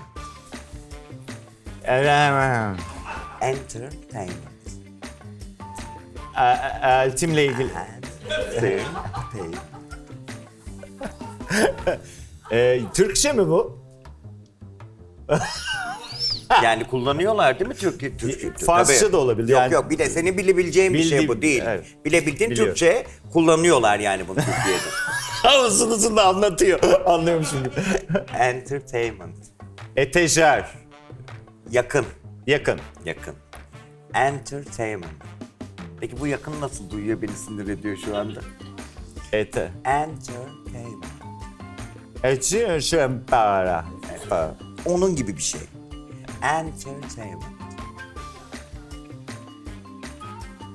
Ben seme oldum ha. Entertainment. Elcim ciğerim. Entertainment. Ecebo. Ay şimdi krize gireceğim. Olmuyor değil mi? Entertainment. Sıfır aslında işte. Ne o? Hepsinde puan alacak halin yok yani. Tabii. Evet. Ya hepsinde puan Evet, alacak evet, halin yok. yok. Buna da sıfır yazdı. Evet. Entertainment. Lan Türkçe mi bu? Türkçe tabii ajans var Kim Entertainment diye. Allah tamam sıfır yazdık senin gönlün olsun Neyse ya. doğru. Aromaterapi. Ne? Aromaterapi. Aromaterapi. Aromaterapi. Aplik mi? Uf, 2 kelime be. Ha, iki kelime Evet. mi oldu? İki kelime. Aromaterapi. Aromaterapi. Ay bilemem ben böyle şeyleri. Anlamıyorum ki. Aromaterapi. Aromaterapi. Duştasın anladım. böyle bunu Ya, öyle anlat. Öyle Heh, anlat. böyle bir aroma Ne? aroma böyle Böyle. İki kelime. Yerli mi? bir saniye. Ha, Dondurma. bu aroma. Bu başka. Bu başka. Bunun başka. Bu da Pasta. çıkar. Aromaterapi ya. Aromaterapi mi? Evet. Gerçekten ne kadar güzel. Hani Türkçe kelimeler bulacaktık. Ama Türkçe'de kullanılıyor. Diyeceksin değil mi? Ajansı Doğru. vardı. Nazlı çok teşekkür ediyoruz. Teşekkür Alkışlıyoruz ederim. Aytay'ı.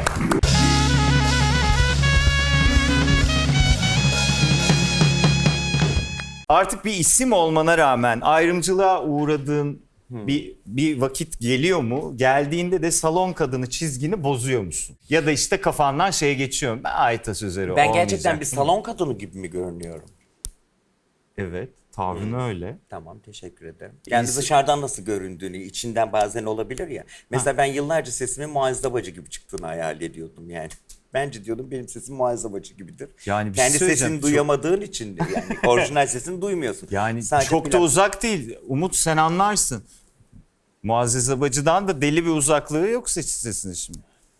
Yani diyerek sus İbrahim dedi bana. Büyük yani. Daha çok müteahhit gibi duruyor adam. Umut değil mi? Evet. Hiç de inşaattan anlamaz biliyor musun? Hiç anlamaz. Teknoloji insanı. İnsanın eşref ve eşek saati var. O salon kadın çizgimden çıkıp sonra gidip sakinleştikten sonra ayrımcılığa uğradığım halde gidip ben özür diliyorum kusura Aa. bakma falan Ha, derim bir yani. parçalıyorsun Şunları çünkü. söylediğim için falan diye ayrımcılığa uğruyorsun tabii. Yani bir de burada değil dünyanın her yerinde uğrayabilirsin. Evet. Yani şimdi Almanya'da kimse beni tanımıyor ve ayrımcılığa uğrayabilirim. Genellikle salon kadını çizgimden çıkmamaya çalışırım ama ben de bir insanım ve duygularım var. Etten kemikten yaratıldım. Benim de çıktığım oluyor. Tersin pistir diyebileceğimiz bir hanımefendi olduğuna çok eminim zaten. Yani. Evet, bazen çok böyle nokta atışlarda Evet. diyorum Damarına falan ayağı basılırsın. kaldırıp yere indir. Değil mi? Tabii tamam. Ben de öyle tahmin ediyorum. Notlar alıp bir şeyler yazdığına dair bilgilerimiz. Evet. Peki kendi hikayelerini anlatmayı düşündüğün şarkı sözleri falan öyle bir hayalin var mı? Ya şarkı sözü bilmiyorum da şiir yazıyorum. Çıkarmak istediğim bir şiir kitabı var zaten. Kendi yazdığım şiirlerden. Bir de uzun bir süre bir dergide yazmıştım. Dijitale geçince dergi ben dedim ki eski kafalıyım ya çünkü dergiye de yazarak kurşun kalemle yazıp gönderiyordum hepsini. Gerçekten mi Evet, ya? daktilo bile değil kurşun kalemle yazıp gönderiyordum. Deniz Durukan bana diyor ki en azından fotoğrafını çekin Aytam da biz orada WhatsApp'tan Tararız. bunu en azından burayı kullanalım diyordu. O yazdığım her ay yazdığım şeyi 12 ay diye kitap olmasını istiyorum onu yazdıklarımın. Yani 12 ay 1-2-3 deneme diye.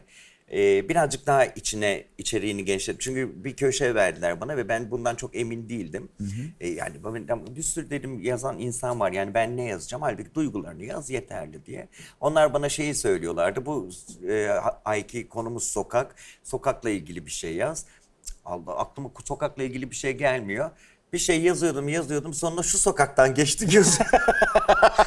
İşte sokakla Al ilgili sana bir şey. sokak. O yüzden okumasını isterim herkesin. Yani çok az insana ulaştığına inanıyorum onun çünkü. Hangi dergi Diğer olduğunu da aldığım söyle. notlarsa mesela hayatımdaki komik anları not alıyorum. Herkes hayatın acılarını anlatmak istiyor ama ben hayatımın komik anlarını anlatmak istiyorum. Bir de annem rahmetli çok komik kadındı. o Onunla rahmetli. ilgili komik anılarımı, annem ve ben diye inanılmaz komik anılarımız var çünkü. Onları yazıyorum. Başka hikayeler de yazabiliyorum. Mesela şimdi bir yere bir hikaye yazacağıma söz verdim. Hiçbir röportaj falan kabul etmiyorum. Bu röportaj bir hikaye yazar mısınız bize röportajıydı. Ben de dedim ki ben yazarım dedim. Bütün çalışanlar da dedi hiçbir yere gitmiyorsunuz, soysun röportaj da yapmıyorsunuz. Bunu yaparım dedim bu hikaye. Öyle bir hikaye yazacağım. Çok güzel. Hepsi peki bir zamanlaman var mı şeyle ilgili? Hem kitap hem şiir kitabı hem Yok derginin. hayır hiç böyle bir şeyim yok.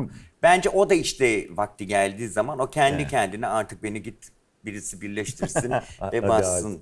Şiirlerimi çok merak ediyorum nasıl eleştirileceğini mesela. Aa. Ya evet. Ben mesela hiç bilmiyorum. Yani görmedim senin herhangi bir yerde yayınlanmış var mı? Yok hayır hiçbir yerde Evet. yayınlanmış yok. Peki. Ya şöyle garip şiirler 3-5 günlük sevda diye falan. 3-5 günlük sevda koydum aşkımızın adını. 3 gün birlikteysek 5 gün ayrıyız diye. 3'ün 5'in hesabı olmaz aşkta. 3 aşağı 5 yukarı yanarsın kalbin düşünce aşka.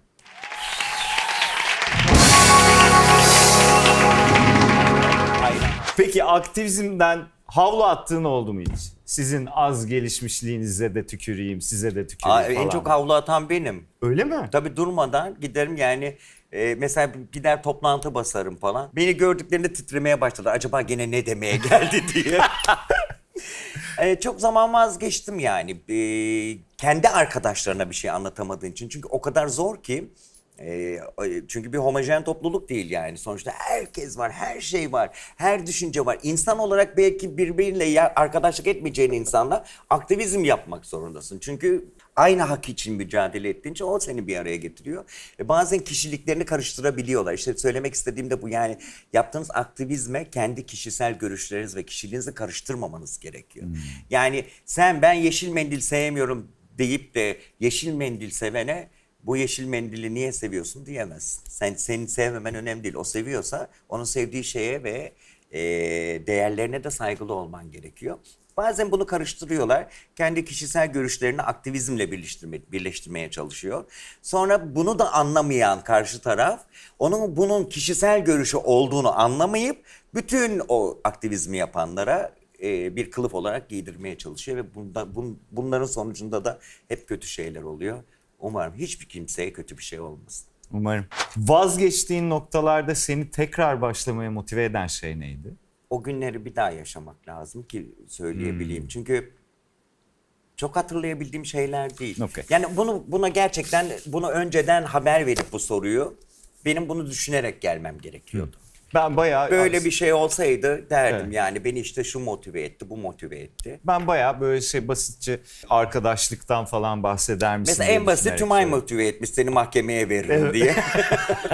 Şimdi biz zaten bu yanlış döşediğimiz bilgilerde olduğu için mesela Tehlike ile Flört isimli filmini oyun zannetmiş bizim arkadaşlar. Onu da buraya yazmışlar ama sen zaten Levent Kırcı Tiyatrosu'nda Evet. da yer aldın. Diva Ateşin düştüğü yer, gereği düşünüldü, Toros canavarı. Bunlar da Levent Kırcı Tiyatrosu'nda Diva oynadı. neredeydi? Diva'da özel bir tiyatro. Var mı yine tiyatro planı? Yani pandemi bittikten sonra. Ya şimdi bir müzikale evet dedim ve 15 Şubat'ta başlıyoruz provalarına. Kuşlar müzikalini oynayacağız. Ben de Hüt Hüt'ü oynayacağım. Çok heyecanlıyım ve çok mutluyum bu konuda. Pandemi bittikten sonra oynayacağız ama provalarına başlıyoruz. Pandemi sürecince yani ne kadar giderse bu iş. Anca Ondan zaten. sonra çok Eylül uzun. falan gibi değil Öyle mi? Eylül Ekim dediler. Temizi yani. Öyle dediler. Eylül Ekim gibi anca dediler. Hadi inşallah. Yani bizim de umudumuz Ben o. çeker sana videolar atarım provalardan. Ay ne Fikrini ister benim söylersin. yapabileceğim herhangi bir şey olursa yardım edebileceğim Ya ne ben olur. seviyorum öyle işte video atıp. Evet yani ben de çok severim. Bak İbrahim ben ne oynuyorum diye. Abartıyorum. Sen kral oynadın ne oldu? Çok kararlı bir yolculuk yapmışsın. Yani ne istediğin konusunda çok kararlıymışsın. Eminim canının sıkıldığı, vazgeçmeyi düşündüğün zamanları oldu ama bir şekilde de tutarlı olmuşsun devam etme konusunda. Şu gün 2021'de senin yolunu izleyeceğini düşünen ya da işte senin bulunduğun yere gelmek isteyen insanlara söyleyeceğin bir şey var mı? Bir kere en büyük akıl kendilerininki. Benim gibi bir şeyler yapmak istiyorlarsa eğer ki gerçekten aslında benim gibi değil yaptıkları işte başarılı olmak istiyorlarsa ve gencecikler şu anda en çok söyleyeceğim en önemli şey kendilerini geliştirsinler. Bir gün herhangi bir masada herhangi bir şey hakkında konuşulabilecekmiş gibi herhangi bir şeyin, yani tam uzmanlık alanı olmasa da fikir sahibi olsunlar her şeyden. Yani bir lavabodan ne kadar konuşabiliriz diye düşünmesinler ve bir gün gerçekten lavabo çok önemli bir hale gelip de lavabonun giderinin nasıl olduğunu ve nasıl açılacağını, bunun gibi gereksiz gibi gördükleri bilgileri bile edinsinler. Çok sevsinler, yapmak istedikleri şeyi sevsinler, kendilerini sevsinler ve etrafındakileri sevsinler. Sevginin ne kadar güçlü olduğunu görsünler ve neler yapabileceğine inansınlar. Gerisi de sırf çalışmak. Gerçekten yani çok önemli bir sözmüş gibi her yerde kullanıyorlar ama söyleyeceğim, sonra su akıyor ve yatağını buluyor. Bir kariyerin var. İstediğin bu muydu? Bu kadar çalışmanın sonunda vardığın yer asla yeterli gelmeyecek. Tabii ki burada kalabilmek için de daha çok çalışılması gerektiğini konuştuk ama hayal ettiğin yerde misin şu an? Yani şey dediğin oldu mu? Aha oldu. Dediğim bir an oldu mu? Oldu. Ya. Yani şöyle bir şey oldu. Bu sene bir ara yasaklar kaldırılıp da açık hava konserlerini vermeye başladığımızda Antalya konserine giderken birden tutturdum, sulu yemek yiyeceğim. Arabaya sandviç falan almışlar ama ben sulu yemek yiyeceğim diye. Birden içimde böyle bir sulu yemek yeme hissi. Giriyoruz şimdi. Öyle yerler ki küçücük köylerde de sulu yemek restoranı niye açsınlar? Millet gidiyor evinde yiyor. Halbuki kafanı çalışırsan çal bir evin kapısını. Ne pişirdiniz de ben Tanrı misafiri ye. Neyse bir tane yolda dediler ki bir şey var, tesis var. Tarif ettiler, oraya gittik. Bir küçücük köyü, bir dağ, işte böyle karayolundan giderken her yere karayoluyla gittim ayrıca bu sene. Küçücük bir yer. Tesis de öyle. Ondan sonra zaten sulu yemek dedikleri şey bir şey pişirmişler, bitmiş. Kızartma kalmış sadece. Kızartma yiyeceğiz. İşte seçtik. Ben kızartmayı, üzerine yoğurt var mı? Yoğurt isterim. Sonra masaya oturduk. Sonra garson gelip dedi ki Sayın Aytos Özer dedi, başka bir şey ister misiniz dedi. Yok dedim, çok teşekkür ederim, istemiyorum. O gitti ve ağlamaya başladım. Dediler ki ne oldu solistim? Yani şu anda bu köyde benim adımı söylüyorsa bugün şöhret olduğuma inandım dedim. Demek ki dedim, bugün tanınıyorum ben. Buna inanıyorum dedim. Bana çünkü devamlı söylüyorlar ve ben böyle şeyler hissetmiyorum. Sonra o duygusal an geçti. Ben bir de biraz önceki soruya tekrardan döneceğim. Her zaman şunu yapsınlar. Bugün gene Aytos Özeri olarak uyandım ve senin karşındayım. Röportaj yapıyoruz, program yapıyoruz, hayatı konuşuyoruz. Yarın bambaşka olabilir her şey ve bunun hepsi bitebilir. Bittiği zaman da aynı şekilde yaşayabileceklerini düşünsünler. Yani ben şimdi tekrar dönüp hamburgercide çalışabilirim. Su arıtma cihazı satabilirim. Devre mülk satmam. Bunları tekrardan yapabilecek güçte olsunlar. Her bir şey kaybettikleri zaman, yani ellerindeki parayı, gücü, şöhreti, evi, arabayı, bunu bir son olarak görmesinler. Çünkü her son bir başlangıç değil mi zaten? Yeniden başlayabilecek güçleri olsun. Power. Hayatım ne diyeceğimi bilmiyorum ya. Ya gibi anlattın vallahi.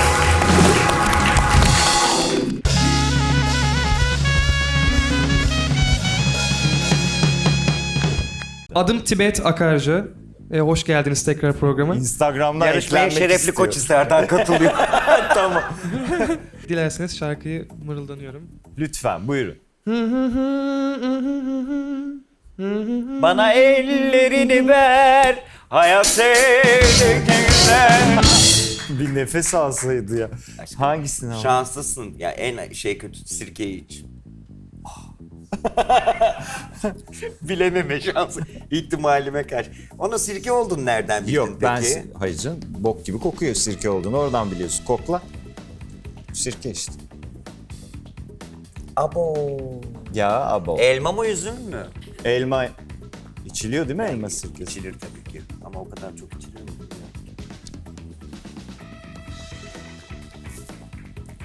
Kulağım çınlıyor. Ağzıma sağlık. Merhaba. Buyurun Merhaba. sizi tanıyalım. Şimdi gerçek benim yoksa hani Geçen hafta. Ha, geçen haftaya alıştın yani. İlle değişeceksin. Hayır. Bu hafta düşünüp geldin değil mi? Hayır. Sen kalk Engin Öztürk'ün karşısında anaokulu öğretmeni olmak istiyorum de. Yani çocuklarla aram iyi. Hain seni. Çocuklarla aram iyi. Yarın öbür gün çocuk yapmayı düşünürseniz. Ve evet. bir yuva daha Adam zangırdadı. inat etti seni şey yapsın, astronot yapsın. Sen Yok. ille anaokulu öğretmeni. Hayır bir de nereden bileceğim belki astronot seviyordu adam. Bitti. Evet buyurun bu hafta nesiniz efendim? Bu hafta tercüman. Tercü- Tercümanım. Ne tercümanısınız? Hangi dilli? İngilizce. Ya bok gibi fikirlerle geliyorsun ya. Sadece tercüman mı, mütercim tercüman mı? Yok sadece tercüman. Tercüman gazetesiniz yani eski. Evet. Evet mi? Kafa evet dedi ya. Sadece tercüman. Tercüman. Ne yapıyorsunuz yani? Mesleğiniz ne işe yarıyor bu tercümanlığınız? Şöyle yapıyorum. Mesela önemli toplantılara katılıyorum. Şimdi ismini vermeyeyim holdinglerin. Mesela yani ne yapıyorsun? Holdinglerin ismini vermeyeyim mi? Adam konuşuyor Ben de tercüme ediyorum. ama sen o İşte adam o- susup da mı tercüme ediyorsun ya, susuyor seni bekliyor, sen Türkçesini söylüyorsun. Öyle mi? Yoksa adam konuşurken mi tercüme ediyorsun? Hangisini istersin? Biraz önce hangisin diye sordum zaten, sen söyledin hangisi Tamam. olmadığını. Acaba sen biliyor Konuşurken. musun diye şu. Konuşurken. Konuşurken, O evet. zaman evet sıçtım şu an. Evet. Kovacak mısın abi beni? Ben seni niye Ya bir kovayım gecede iki hayatım? kere kovuldum. Asla sonuçta hiç kovmadığım için istediğim kadar kovabiliyorum. Evet, şarkı- Sen bu sefer de sen kov. Ay şarkıyı güzel hımla. Yani ben kovmasam da nasıl bu program bitecek mi? Biraz sonra her şey değişecek. Tehdit etti galiba. Güzel Ona ama. göre hımlarsan bacım. Başlıyorum. Evet. Başla bakayım hadi. İsminiz neydi? Sevinç.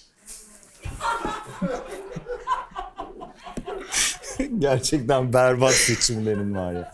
Hayır Sevinç çok güzel bir isim. Onun için Daha de- önce düşünüyor musun bunları yoksa şimdi şu anda mı Ya söylüyorsun? herhangi Sevinç? bir anda düşünüyormuş gibi bir bakışı var mı ya? Hayatının herhangi bir anında bence düşünmüyor Nazlı. İnşallah şarkıyı güzel düşünmüşsün. İnşallah. Buyurun. Sevinç Hanım.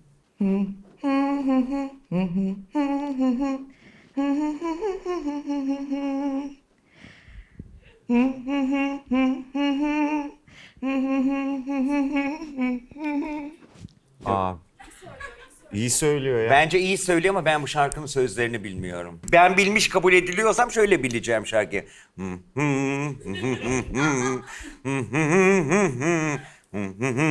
Ben de bilmiş olabilirim. O zaman sevinç içsin. Sevinç şarkı neydi? İzmir'in kızlarıydı. Aa, buyurun Sen- hangisinden sen- arzu ederdiniz? Hiç fark etmedim. Tabasco'yu vereyim ben Ya, size. güzel, Acı. güzel. Acı mı? Acı. Tam bir şey acı olan bana kalsın. O kıza kötü bir şey şey. verme, günahtır ya. Balzamik vereyim. Ay olmaz, o da şey İtalyan şeyi. Tuzlu su vereyim. Tuzlu suyu iç bence. Tuzlu suyu böyle bir sindirim sistemin temizlensin. İç. Burada kameranın tam önünde dur, tamam mı? İçti gerçekten. Afiyet olsun. Neyse. Alkışlıyoruz Nazlı. Kötü müsün? Kötü mü hissettin? Kötü hissettin mi? Yok yok güzel. İyi geldi. Güzel. Teşekkür ederim. İyi mi geldi? Tam bir deli ya. Aa, Oktay Bey. Buyurun. Hımlıyorum. Lütfen. Hımlayın.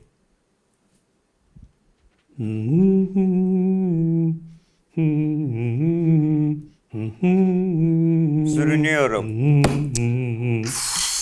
Ya sen biliyorsun da söylemiyorsun değil mi? Belan versin ya, tam hatırlıyordum. Döndürsene beni senin yoluna, kahreden dünyamda sürünüyorum. Şarkıyla Geriye, içilecek bana. geriye kaldı 2 tane şat. Evet. Hangisini? Balzamik iç. Ya dur, yok balzamik iç. Acıyı kendime sakladım. Onu kötü bir şey olur, İnşallah onu içebilirim bilirsin. bir. İnşallah bilirim. Bilirsin ve o acıyı da ben içerim.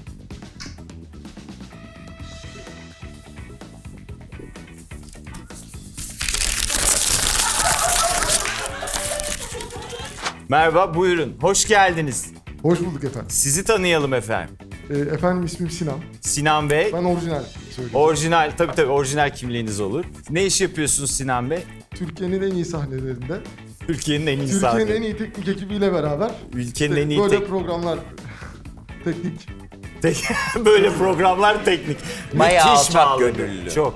İnanılmaz yani. Çok. Öyledir. Yaptığıyla Sinan. övülmez. Asla. No Hiç ya. ben Asla. mütevazı. Evet. Buyurun Sinan Bey, sizi dinliyoruz.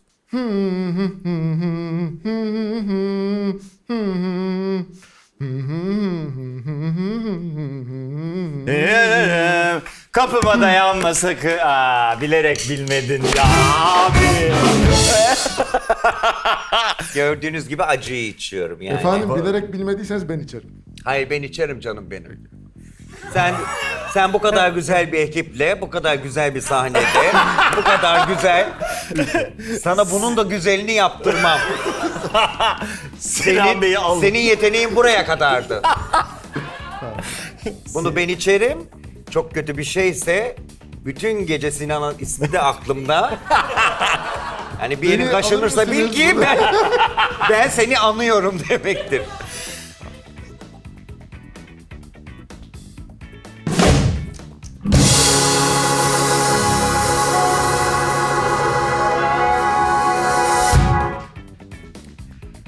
Oh, Hiçbir şey olmadı. ben bunu normal günde de içerim. Bu abi benim neyim var acaba ya? Ben bunu normal günde de içerim. Bu kadar güzel bir şey bu. İnanılmaz. Şalgam içtim sanki. Ne koydunuz Bir tane ya daha var mı tabasına kız? diye? Ay doldurun getirin ya. Hayır yok. Yeterli.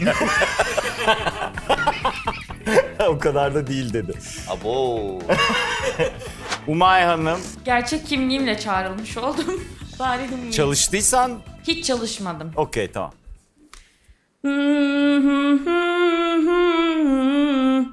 Ve de olmaz ki. Bana da sanki sıkışınca bu şarkıyı hımlıyormuşsunuz gibi geldi. Hani geçen sefer de Engin de bu şarkıyı bilmişti değil mi? Öyle bir şey mi oldu?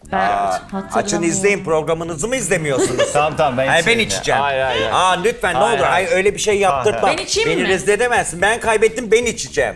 Ama tamam al sen iç Umay. Ben içeyim. Madem aynı şarkıyı gelip soruyorsun ben de gerizekalı gibi biliyormuş gibi hissediyorum. Meğer zaten tek Yok bildiğim muydu şarkıymış. geçen hafta da çocuklar vardı değil mi? Sen bir vardın, de gene sen sen. vardın. Al onu git. İnanılmaz. Gördüğünüz gibi berbat yarıştık. Ben söz verdiğim gibi acıyı içtim ama. Evet. Zaten onu bilerek içtin. Onu da bildin ya şarkıyı gördük yani. Yok bilmedim ya öyle şey. Yok yapmayalım. canım sen. Yok. Bildim. Bildim yalan söylüyorum.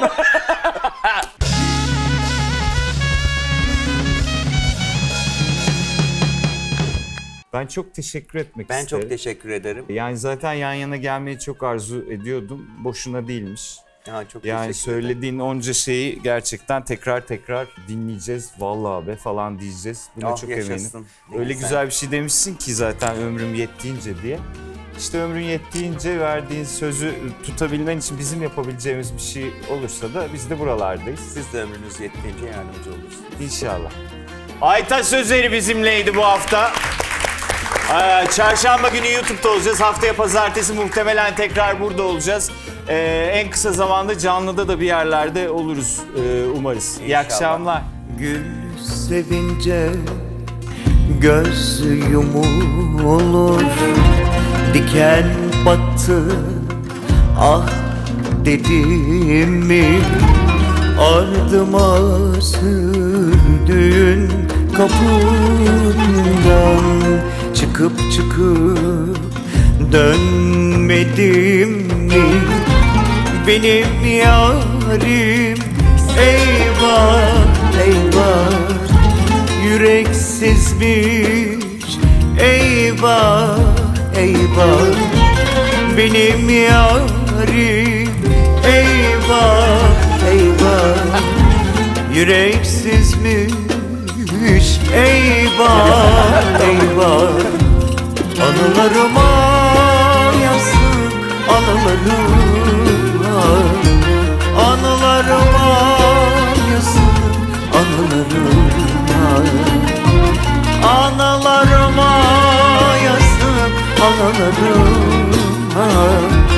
Anılarıma yazık, anılarıma.